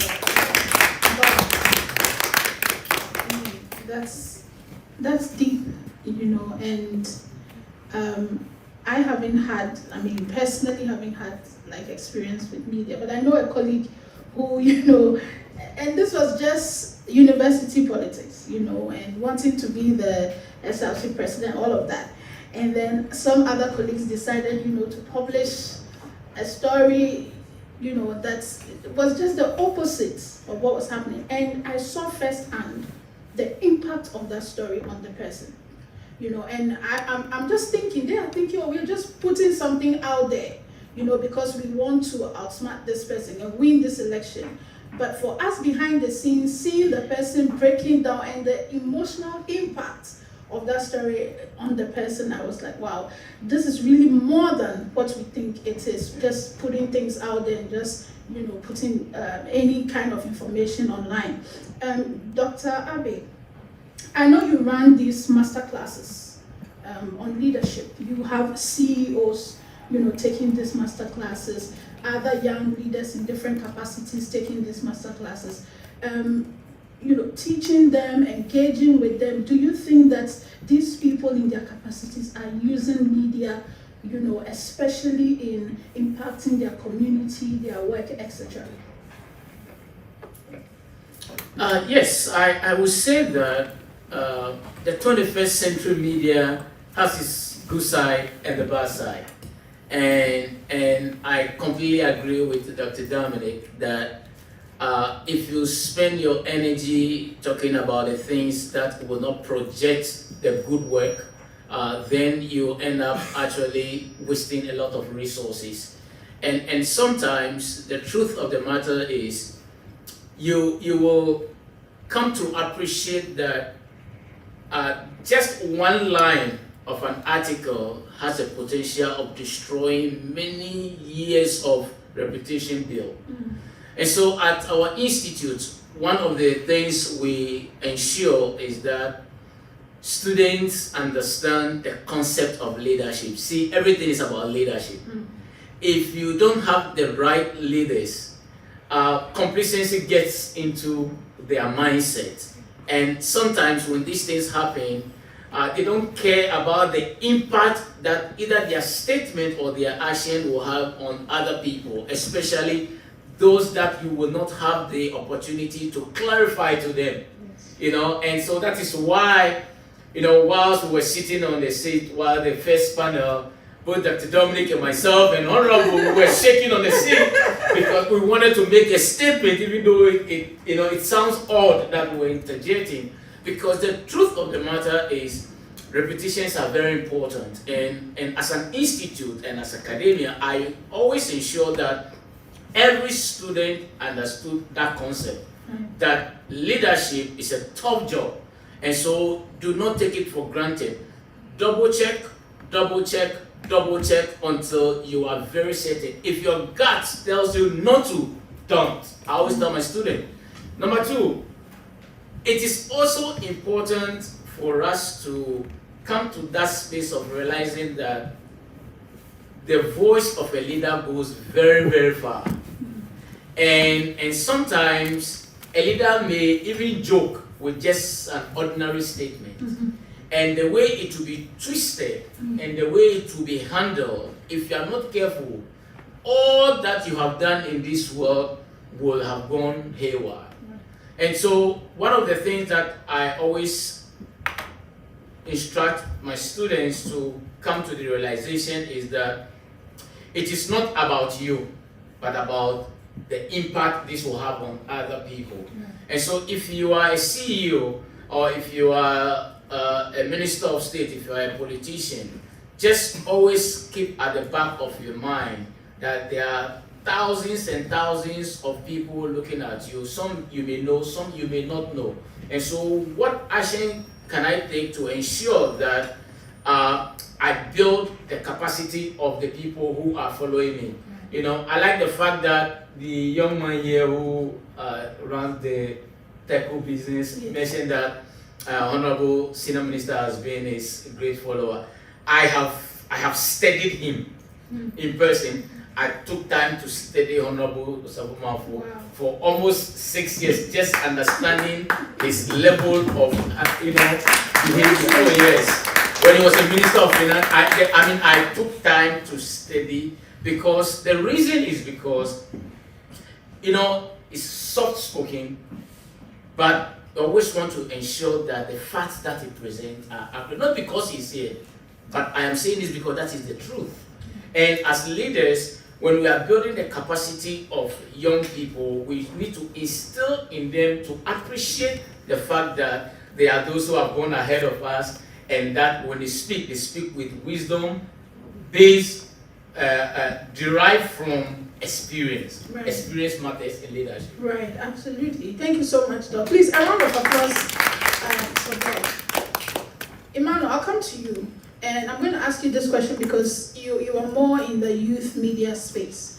So in the event of COVID, we were seeing fact-checking. In fact, that was the first time I'm even realizing that what I post can be checked by someone else and blocked without my permission. And we were seeing this happening around a lot. And then the conversations of when are we going to have our own media platform, where nobody can block us, and we can share. What are some of the conversations that young people in the media space are having right now? And how do you think it's going to impact us in the next few years? Sure. Very good question. I think now there's a competition, and it's getting stronger and stronger. And again, I'll go back to what we term as traditional media. Right now, I think one thing that people are into now is just trending. And that is something that I think the other speakers talked about, is getting a lot of people into trouble. They just want to be heard, they just want to be known. But I think we can channel all of this energy. We have a very unique opportunity to channel this energy to doing something meaningful that will bring more positive impact. And for us as an organization, we have different groups. We engage the embassy. We've worked with a lot of, almost all the ambassadors that have come through, because it's always about positivity. You have to put your country in good light. I mean, we are in DC, you can go down the street and you see certain things that you may not like. You go to New York, if you are in the Bronx, you see certain things that you may not like, but they always show you New York City and all of that. And it's time that we also tell our story. So for me, I think that the youth want to be part of the solution. And that's why they are, it's more like a try and error. They're trying to figure out how they can be known, they can be heard. So what we have to do together collectively is to find ways to channel that energy into ways that can be meaningful. Especially, for example, personally, through the radio, I've met a lot of people that have ended up going to Ghana. So this year, but they weren't as tourists. They go in and out maybe a week, two, then they come back. So for now, what I'm doing with my team is to engage, because even beyond folks that are not Ghanaians, there are several Ghanaians. Either they came here when they were very little and they've now gone back to Ghana, or they were born here and they do not know the process to invest, look at opportunities in Ghana.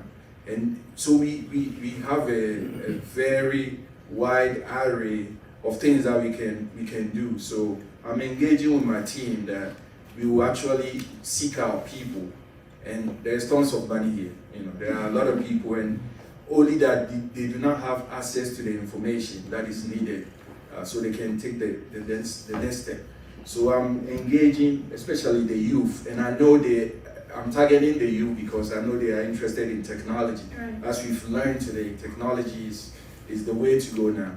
So technology, interest in healthcare, and those kind of things. So I think once they go back and they see the opportunities, they are more than likely to invest. Yeah. So we just need to put a positive spin on those engagements. Absolutely. Please, a round of applause for you. Yes, so just to follow up from what he said, a great presentation.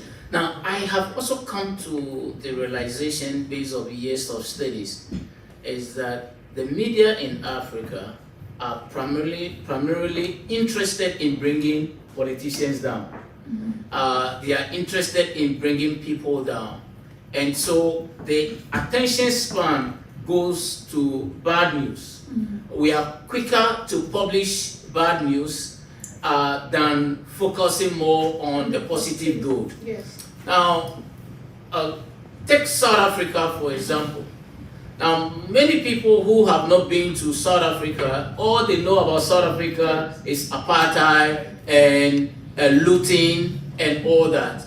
Now, those who are also from other parts of the world who have not been to Ghana before, all they see in the news is, two politicians fighting or somebody have done something. But, the fact of the matter is, let's put all the efforts on the table, and let's ask ourselves, as a media institution which becomes the voice and the face of our countries around the world, how can we reshape our way of publication? And how do we sell our countries to the world? If somebody tune in to CNN right now, either they are talking about Ukraine or they are talking about some cities and some fancy things. Yeah. Little will you see, like he said, see Bronx or see some aspect of DC on CNN. It wouldn't happen. But our media is so interested in going to some obscure villages to project the bad aspect of every nation have their own problems. I strongly recommend to the media, and I know they are all listening and watching around the world, my suggestion is that it's good to do accurate and good reporting. But if the reporting will do a damage to your nation, it is appropriate to channel your reporting to the right quarters. Because like I always said, what is the good of publishing something and the appropriate ministry that will even work with you is not even paying attention to you? You're just you're producing noise. And so we should work as much as possible. If it is children learning under mango tree, well, this is not the first time students have been learning under mango tree. We don't want that. We want to change it. But how do we change it? Can we channel that effort to the ministry that is responsible for that, rather than taking that and put it on social media so you embarrass your government? No, you're not embarrassing your government. You're embarrassing yourself because you're part of the country. Absolutely. Thank you. Absolutely. And you have said it so well. Absolutely. Thank you so much. You just brought me to my last line of question actually to you. And that would have been, what is the way forward? You know, and you have just summed it up beautifully. I want to go to Doug. What is the way forward? How should we do the media business now? You know, so that people will see Africa for the continent that it is. All right, thank you. Well, like Doug was saying, the fact that we are saying that project your country in a positive way doesn't mean you shouldn't speak the truth. That you should make sure that you are checking your facts before you put it out there. For me, this is my last word to Africans and everybody. I would say, Africa, wake up, but be vigilant. Africa, wake up, but be vigilant. Awesome. Emmanuel, what's the way forward? Especially, I love what you said about trending, because you know, when you go on social, especially TikTok now, and during the COVID, I used to tell my friends, I didn't know that Ghanaians were this, you know, artistic, and everybody is an actor or actress, you know, on social media right now. And in as much as sometimes the things you see, you cannot even keep your eyes open to you know, to go through the whole video. But the person is so confident, so bold, and like you rightly said, because they want to trend. You know, what is the way forward? And what are the things that in your youth space you think that young people should be focusing now on, so that we can change the narrative of how people see us on the continent? Sure. I would say I think we just need to embrace technology and change. I know in certain quarters there's a resistance to embracing new ideas and things of that sort. And I also want to point out, I think some of the issues that we'll be having in the media space, it can be dealt with if we have access to information. There's been several times that if you want to engage somebody, I know people are busy and things of that sort, maybe they can delegate that duty to an assistant or somebody, so we can have the accurate information right from the source. Some of these things can be there, but I think for the youth, I think just embracing technology, focusing your energy on positive things, it's all about positivity. There are so many talents around that I think we can collectively work on this. My goal is to ensure that, you know, folks that we connect with, we sell Ghana, we sell Africa to them, and at least let them visit. Yeah. I think I just came back 2 weeks ago, and I was on a flight with this lady. She's never traveled anywhere. She's an American, she's never traveled anywhere. I think she saw somewhere online, you know, something positive about Ghana, the peace in Ghana and everything. So when she, you know, put in her vacation, she decided to go to Ghana. Awesome. You know, and I'm keeping in contact with her. She's looking at real estate and all of that. I mean, and that's just from one visit. So you can imagine, even folks here, if we decide to actively sell Ghana to the outside world, you do not have to be on radio to do this. radio gives us the voice to reach majority, but in our own individual way, people that we work with, people that we encounter, in our case, family, parents, whatever. I think these are ways that we should just sell Ghana, because people love it. There are so many people that visit Ghana and they enjoy it, and they go around places that me as a Ghanaian have not even visited. So there's so much positivity that we can preach, and we should just drop all the negativity, and we can make this something that we can win. A war that we can win. I think Emmanuel deserves a clap for being such a good advocate for Ghana. I think we should start a tourism business. All right, thank you so much for taking time to join us and for sharing those insightful thoughts with us. We'll just open for maybe 1 or 2 questions from our participants. Yes, please. All contribution.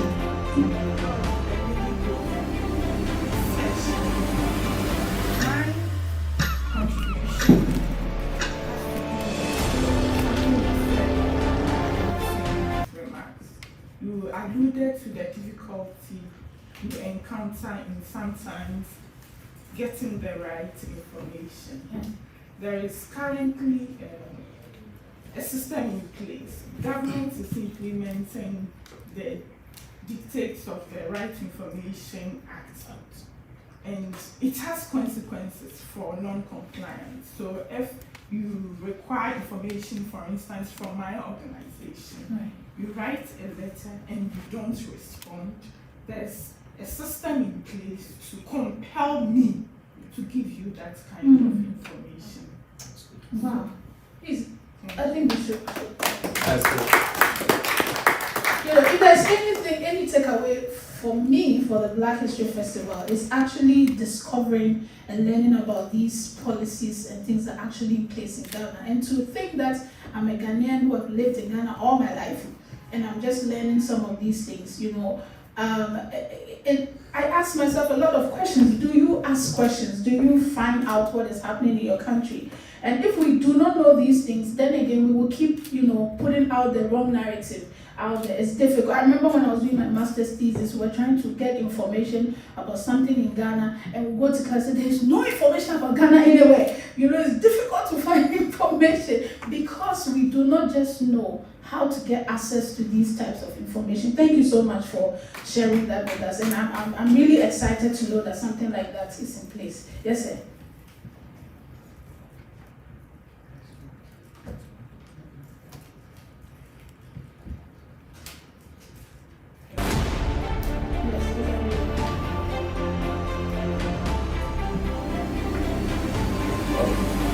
I'm very grateful for all this. Most of my questions and my contributions have been taken care of. The elders and the leaders who are ahead of us. The little I want to add is, like me or this country, the systems are working. Back when we have systems, we must ensure the systems work. For instance, we know BBB, Better Business Bureau. I have good standing with Better Business Bureau. One time I think I went home and my company was working, there was a small misunderstanding with the insurance, and then the customer took the rental and have his car as well. He's drivable, but he's supposed to drop the car and go on rental. He took rental and have his car. I was not here to straighten this. This same customer went on Better Business Bureau to tarnish my image. When I came back, I decided not to attack, but to rather give some services for him to see my maturity. I showed maturity, although I was tarnished. I showed maturity, I maintained the customer, and I maintained those he coming with. My brief was with Better Business Bureau. I called and I said, do you check? They told me freedom of speech. That is United States of America. That's killing you. Yeah. So I decided to let my good works overcome the bad ones, instead of attacking the bad ones. We are not perfect. Somebody, and most of our African community, instead to, when you give them good service, instead to give you rating, they don't do. The day the listing will go off, that is when they go and bash you on social media. I'm using better because social media as well. Yeah. So, brethren, the system is there. Our mindset, the systems are there, the policies are there. Please, let's change our mindset. Let's dwell on them. I like reality TV so much that Steve, his goal is the good side. And I've always been telling him the bad side. But he is always focusing on the good side. Let's channel our energy on the good side. And I bet you the good one will always overcome the bad one. It's a matter of time. Wow, we have just quick inputs. So you see, when the other panelists were here and they were speaking, Honorable Minister said something which was very important, and I'm not sure a lot of you paid attention, which is you need to start with the basics. You see, if you're an engineer, you know that you always start with the basics, the principles, because now we can do so much, but if our institutions have not built enough capacity to handle the system gets choked. And so it appears they are inefficient, but no, it is because we have not built enough capacity and empower our institutions. You know, I traveled with my wife to Ghana and I was driving and the police officer stopped me. I know I was speeding. So this officer stopped me and then the officer said, I should come out of the vehicle. I said, where I'm coming from, don't come out of the vehicle when an officer stops you, except they give you specific instruction. They said, why? I said, because you can shoot me, you may think I'm grabbing a gun. Now, I fast forward, and this officer, after I came out, looked at my driver's license. I was using Virginia driver's license. And then he said, well,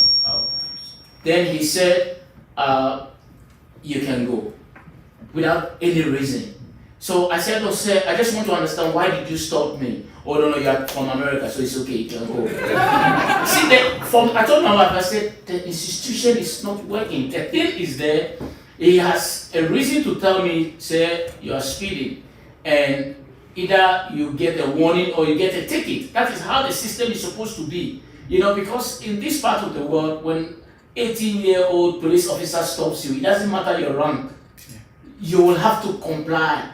But in our cases, we would rather argue with the officers. Again, because the institution itself has not built enough capacity. So my ask is that we should continue to invest into our institutions. One of the beautiful things that I am so grateful to God about Ghana and the rest of the African countries, not all, is the political stability. We cannot ignore that. If anybody ignores the peace that we are enjoying in Ghana and some part of Africa, then that person is living in another world. Because the reason we could talk about fiber optic cables, the reason we can talk of cloud technology is because of the stability. If we don't have stability in the country, none of this will work, because no investor wants to put their money in a place where the next moment could deter things. So that's what I wanted to add up to it. Thank you. Thank you so much. Mr. Dr. Josie, yes. I understand, but some of the things also start with us. Yeah. You come to Ghana, you need, for instance, a work permit. Then we have a way, a process you have to go. You say, no, I need it urgently. You know within yourself, your brain, that you don't need it urgently. Yeah. Why are you, first of all, why are you jumping the system? Yeah. To say you want it quick. And that is how come we build the system. On our way from the airport to our hotel, I saw a lot of rubbish. I nearly took pictures so that I can put on social media. This is Washington, D.C. I've been coming to America about 15 years ago. And we see things, but people always try to paint a certain picture that, you know, Africa, we are just I've been to a few Kumatakra, me, I'm a third deep boy. But we are, sometimes let's be realistic.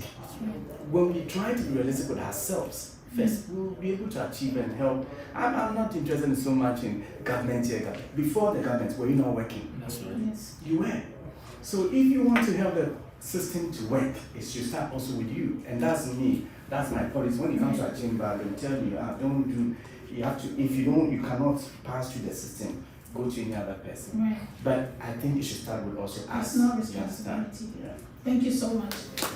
There's a question. No, it's not really a question. Okay. I believe the media, I don't know if you've heard this, we always say the media see themselves as watchdogs. That's the wrong start, because watchdogs are always staying there looking for the rot to back. The media should see themselves as leaders. They are charting a part. I did PR in UK. So you go to UK, like you are talking about the rubbish there. I saw potholes in South London. I have videos out of now. I was showing it to the kids. I was on radio talking about it. Can you imagine somebody called Aowa pothole? And it's true, because 15 years and below won't believe that there's pothole in London. Won't believe that there's rubbish down and the refuse all around Washington DC. They won't believe, because what does the media show us? So the media see themselves as watchdog and people who are looking for negativities to back at. But if they see themselves as leaders, because we call them the fourth estate of the realm. So if they are that, then absolutely they are leaders. But if they see themselves as watchdog, then they are always glorifying, okay, we caught the biggest thief. So that's what it portrays to us. And it begins with us, like you said. So if you are very conscious about the fact that we want to portray Ghana in that light. My PR lecture said, this is PR, is image branding and image projection. So project what you want people to see. Final one. This is a question to the private sector and business. I'm talking from the angle of trade and its correlation with the media. So I want to put this question to you. What role is the private sector playing in working with the media to enhance the way they promote corporations, brands, and services?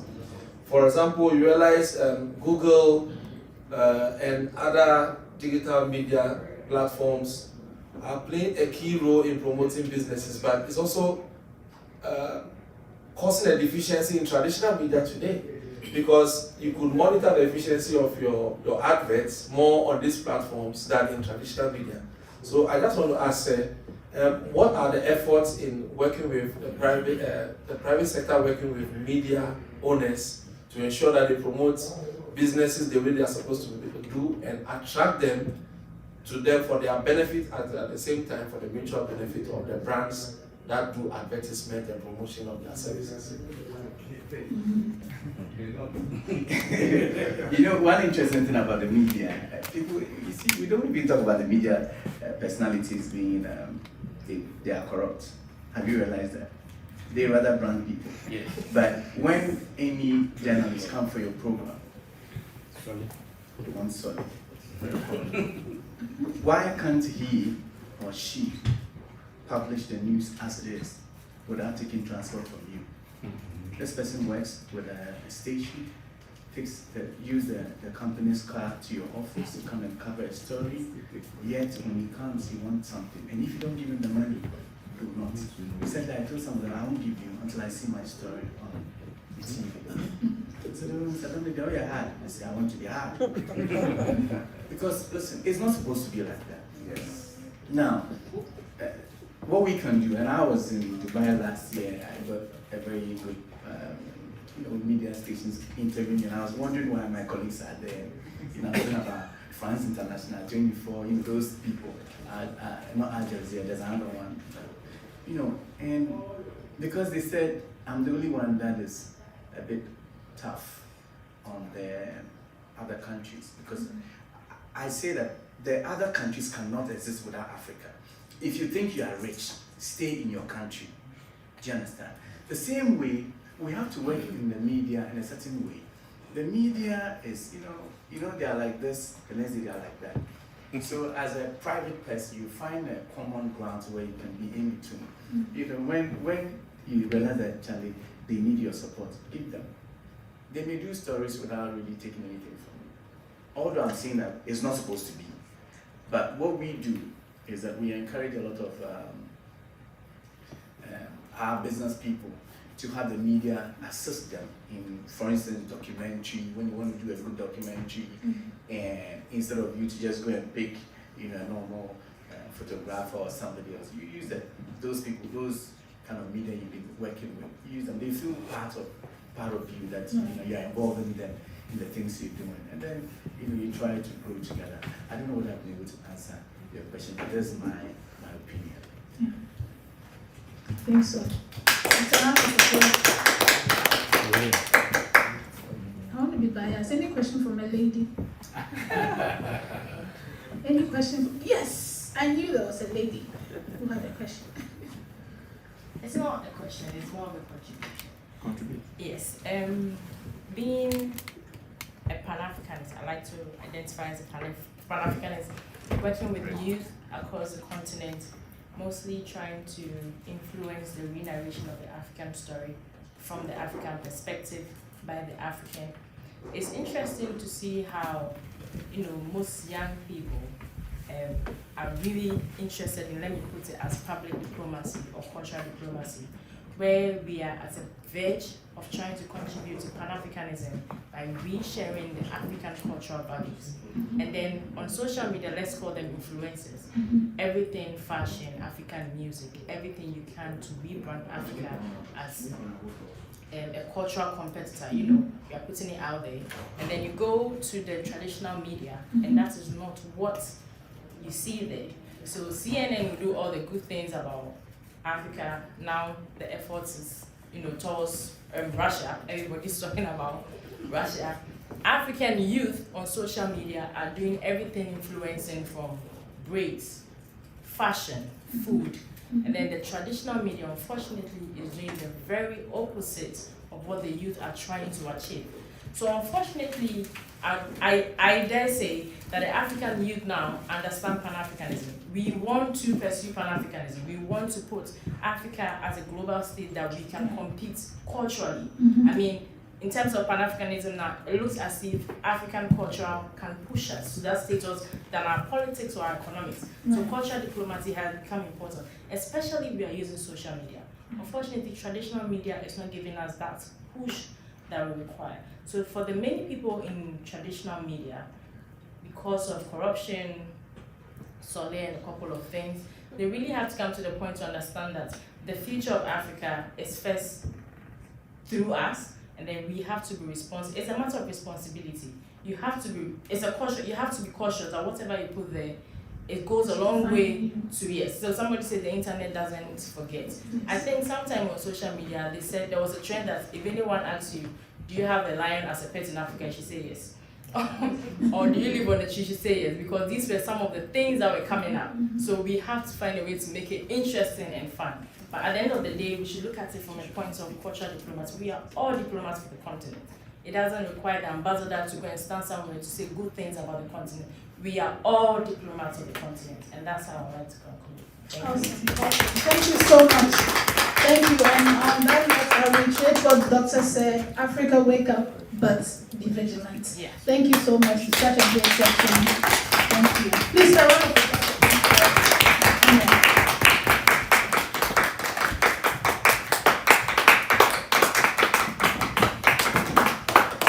Yes. I like the fact that you sustained the graphic. Young African soldiers. Young African soldiers. Yali, yali, yali. Yali, yali, yali. Young African leaders. Yali TV is a dedicated media channel created by young African leaders to provide a platform for the youth in Africa to share their achievements with the rest of the world, and also get the opportunity to share their thoughts and opinions. Brought you this, and we want to call on the senior minister. I think we are not okay if we don't hear from you who are standing here. sitting and talking, we feel empty. But when we come here, we feel more energized. I'm scared. Senior minister is blinking at me in a way I'm not too sure what it means. No, it means yes. It means yes. Please, we've heard Rapper. from. Can you carry on this? Yes. That's right. We have to ask. And we want you to have the senior minister here. He's been in politics for long. He studied the media terrain. He was in the days when there was no Facebook. And he's still, I see senior minister has an Android phone. So he was in the days when it was typically the TV, radio, newspapers. But now, I'm sure you have WhatsApp. I'm sure you do FaceTime. Hey, senior minister, please come.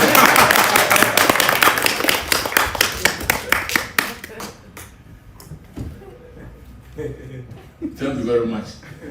Looking at my hair, I refer to you as young ladies and gentlemen.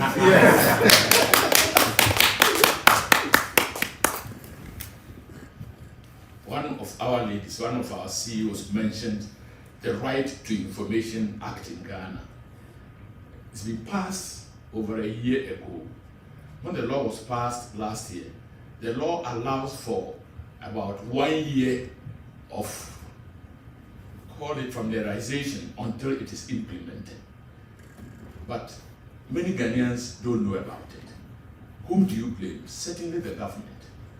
If you pass a law of this nature, which gives approval for people seeking to know the truth, to have access to information, but procedurally, you must follow certain steps. You must first apply, and if you don't get it, you do A, B, C, D. It is for the Ministry of Information of the government to sell it out to the population so that it can be utilized. And I believe not many Ghanaians know of it. So in a situation like this, whom do you blame? You blame government information machinery. Now when you talk about media in Africa, one thing I noticed, I don't know whether it's the training or the journalists, but journalists believe that bad news is sell fast, there is good news. So there's a tendency that if you take any newspaper in Ghana, the headline for the day and the back page is all invariably negative news. It's somebody who has shot somebody somewhere, somebody has fallen from a tree somewhere, a river that has overflown 8 banks and swept houses. Not a secondary school that had won a prize in robot engineering. Not a Ghanaian who has discovered something somewhere. So it is also a mentality. And I will tell you a short story from when I went to Achimota. Our maths teacher was coming to teach us mathematics, a white lady. And he has never been to the class before. She was only teaching 6th form. That was the first time she was coming to teach Form 1. So the assistant headmaster was coming with her to introduce her to us and to teach us. She didn't know there was a step at the entrance of our class. This is quite elderly lady missed her step and fell down. We all laughed. Students, we all laughed. So the headmaster could not understand. Somebody coming to teach you has missed her step and fallen. And nobody, first of all, made any attempt to help her to get up.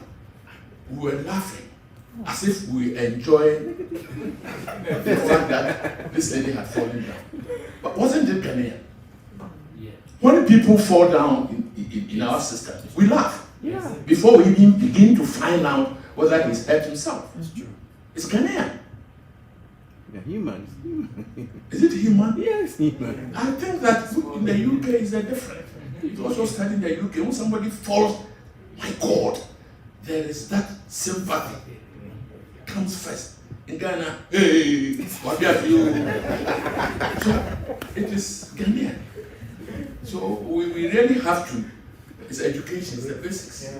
We have to begin to look at some of these things. They are small things, but they matter in development. They matter in positive development.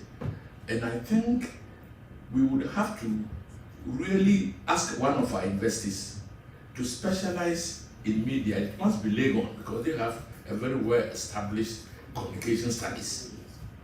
So that the Ghana School of Journalism takes a different look at teaching journalism in our part of the world, so that we begin to radiate Africa. Journalism that is positivity, that is looking at the good things we do, the good things we have, the good things we have done. Do you know who was the personality of the last century? Who was the personality of the world of the last African person of the whole century? Kwame Nkrumah. How much did Ghana talk about it? The personality of a century, 100 years, was a Ghanaian. Dr. Kwame Nkrumah. I didn't see much of it talked about in Ghana. Could it be right? Certainly not. Because he brought so much dignity to Ghana as an African to have been more the personality of the century. But we ourselves did not celebrate it.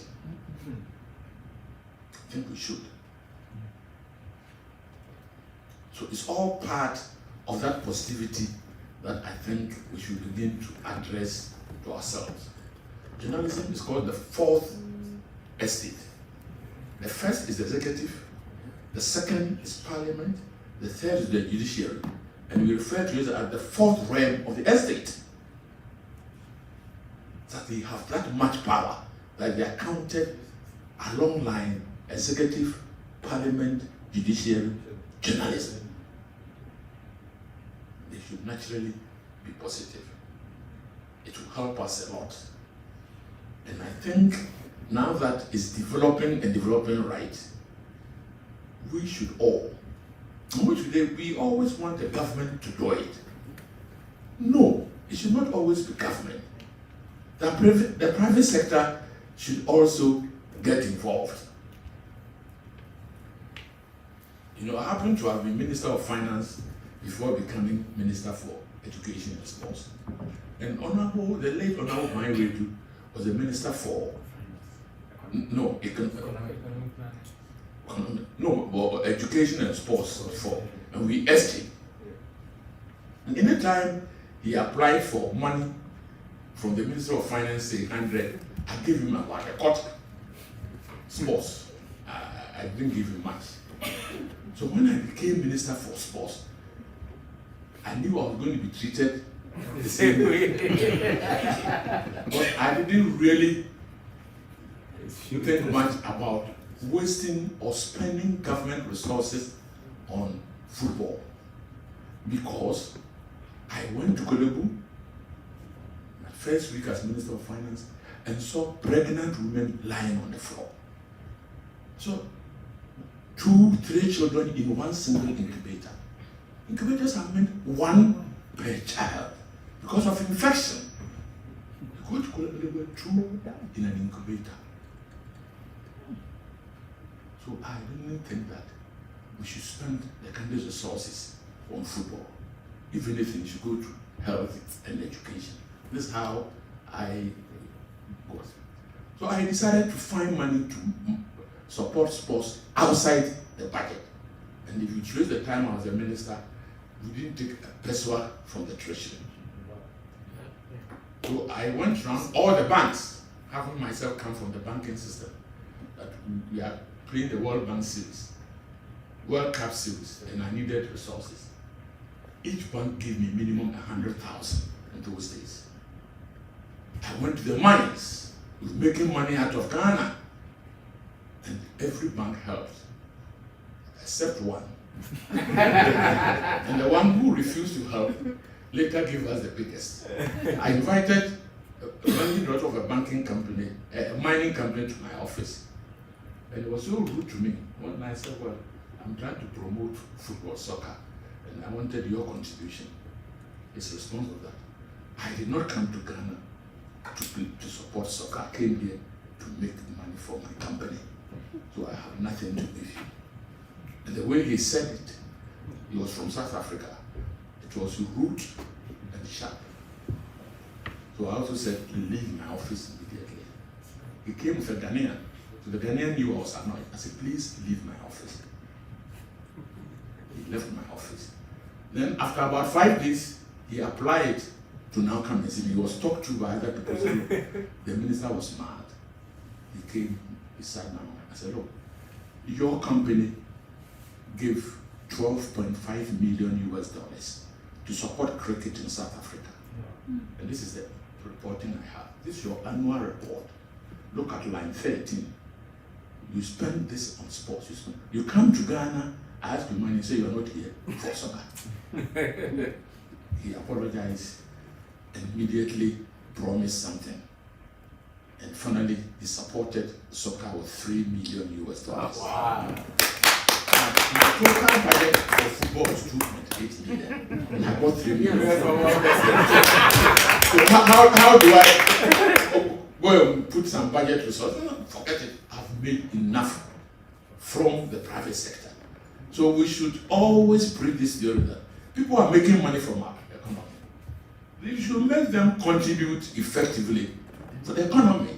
Football is a passion of Ghanaians. So if you are making money from Ghana and you support football, there's nothing wrong with it. That's right. You are satisfying the very people from who are making the money. So these are some of the things I want to share with you. Media report positively, I would say, and make sure that you tell the bright side of our story, African story, because Africa has a lot of good things to tell.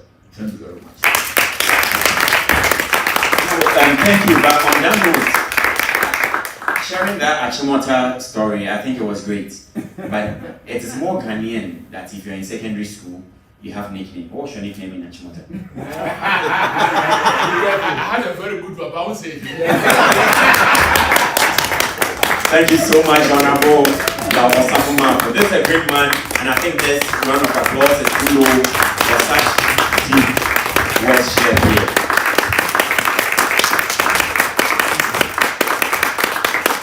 Talking about media, I think it would be a great one if the Yali TV takes the nickname of Honorable Osafuma.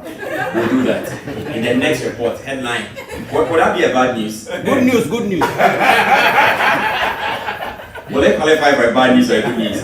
Your days in Achimota. Yeah. Good old days. That may change my name in Ghana forever.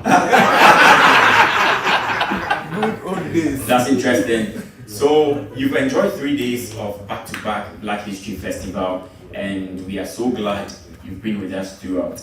It hasn't been, we don't take your presence here lightly, and everything we've done is because we had the support of you online, you on land, and you flying miles, millions of miles, thousands of miles to be here.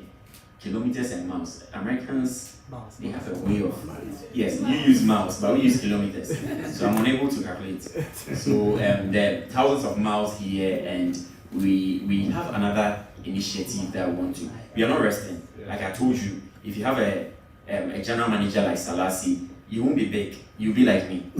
So we are not resting. We are unable to have our 12-hour, 8-hour sleep and more, because there's always back-to-back initiatives we have to do. We just finished Macbeth, that's the media capacity building for reporting on disability. We had to just fly all the way here, and we have another initiative that we are going to embark on back home. But it would also be another impactful initiative, and I would want to call on Josephine to come and unveil that initiative. So with a round of applause, Josephine.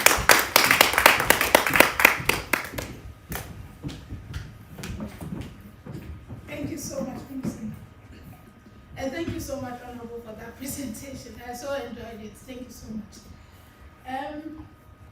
So I'm here to talk to you about the Young Africa Media Fellowship that Yali TV in collaboration with the African Union Missions to the United States will be hosting from, okay, is it better now? Okay.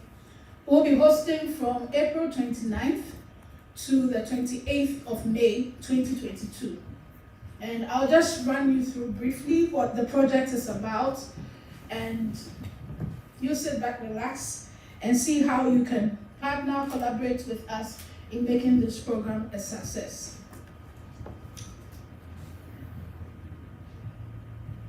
And so the Young African Media Fellowship is an initiative of Yali TV, as I said, implemented in close collaboration with the United States Mission to the African Union. And the program intends to provide world-class training, peer knowledge exchange, seamless networking opportunities, and professional capacity building for early to mid-level African journalists, communication and media practitioners with demonstrable leadership skills in their fields. This particular fellowship will be recruiting young media professionals in their early and mid-level careers from 12 African countries, and I'll run you through the countries just in a moment. The fellowship will be selecting, please can you go off? Yeah, it should go off.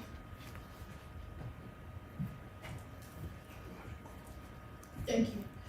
The fellowship will be selecting 40 young leaders across Africa to participate in this fellowship. Next slide, please.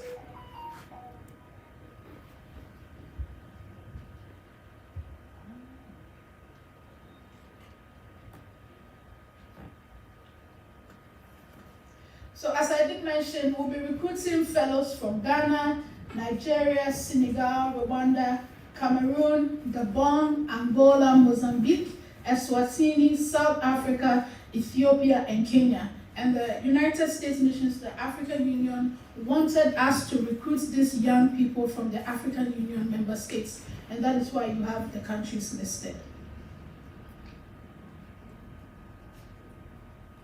The objective of the project is to provide emerging youth media professionals from the selected African countries in understanding how arts, heritage, and media technologies intersect to shape their understanding of the local and global cultures in the historical and contemporary context of America and Africa. These are the three strategic goals of the YAMF: to strengthen the relationship between the United States and African Union by connecting established African media experts with younger compatriots in Africa to improve the media culture on the continent. And so for most of the facilitators that will be recruiting for the YAMF would have people who are from the diaspora, African Americans, especially those who have been in the media space here on the continent. We are also looking to build the capacities of young media practitioners of the African Union and Africa in general through a rigorous knowledge exchange and mentorship. Currently, as we speak, we are writing and looking out for media expert professors and astute people who have had a great background in media and also in arts and culture. The third objective is to uplift media practice on the African continent, as we have all been listening and discussing in this forum, boost the confidence of youth involvement in the future of the industry, and influence economic development also in the media industry. The program structure, we are going to have a 4-week virtual program. That is after currently applications have been opened. We've had a lot of applications coming in. The next stage is we are going to have an assessment stage where there are going to be interviews, and then we'll shortlist to the 40 participants that will be selected for the fellowship. We are going to have a 4 weeks virtual section. I think they're going to do 1 week training and then 1 day training, 1 day coursework for every week for 4 weeks. And then all of the participants will be coming to Ghana for 1 week. Ghana deserves a round of applause. And so we are currently looking for a university in Ghana that will be hosting these 40 fellows from the 12 African countries. They will be in Ghana for a week. They will have different sections in Ghana. We have top media people in Ghana, communication people in Ghana who will be coming to speak to them, take them through some courses, and then they will be celebrating the AU Day also in Ghana.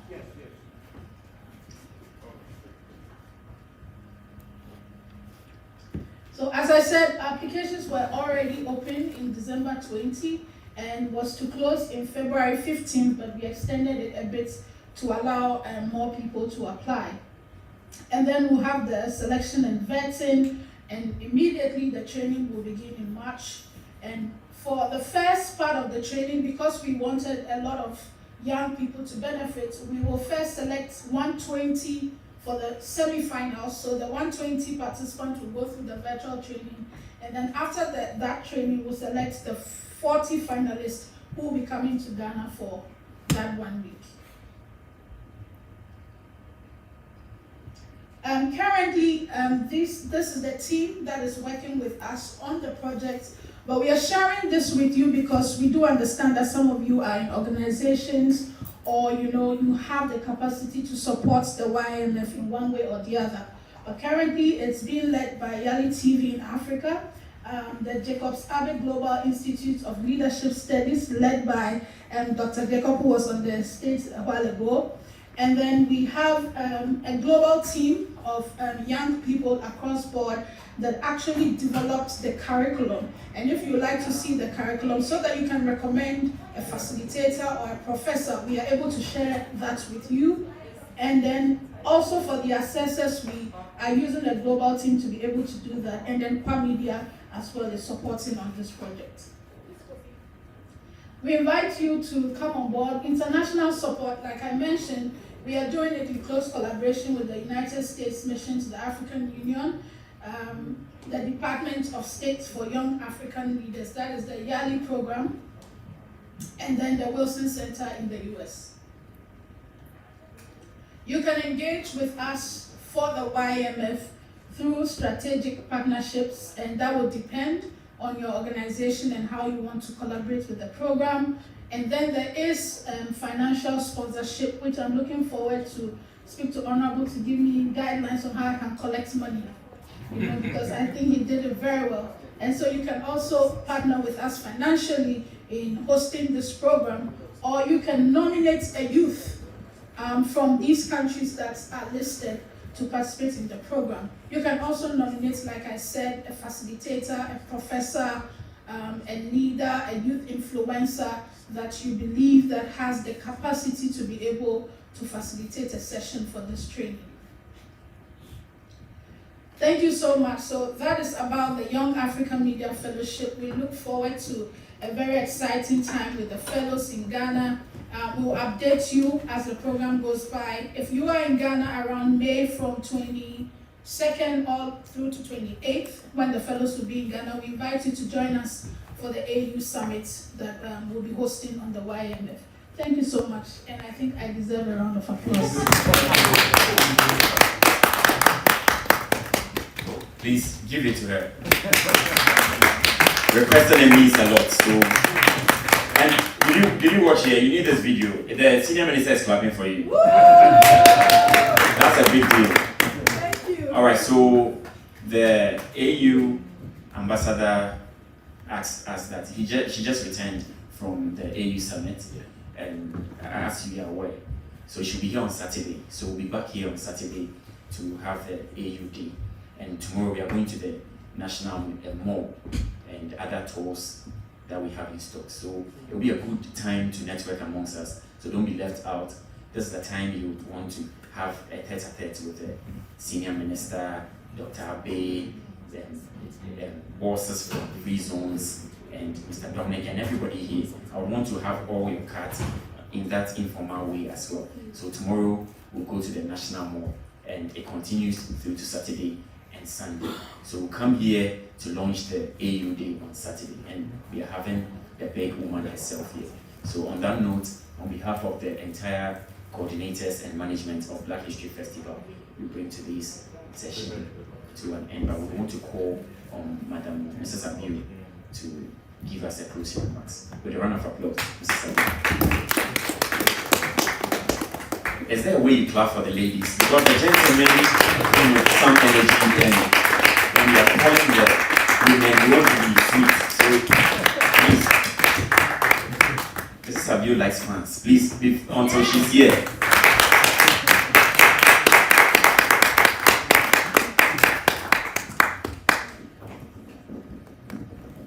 Thank you very much.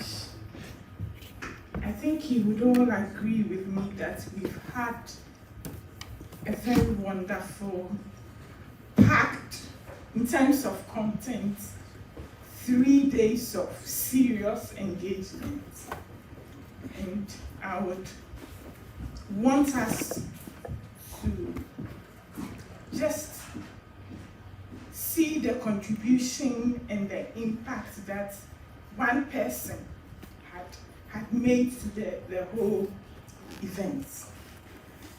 Honorable Yao Safo-Malfo, we are so grateful for your presence, your wisdom. We've drawn a lot of inspiration from you at this ripe age. We even see how you are bouncing with energy. Your brain cells are so alert, and you've been an inspiration to everybody. Please, let's give this blessing.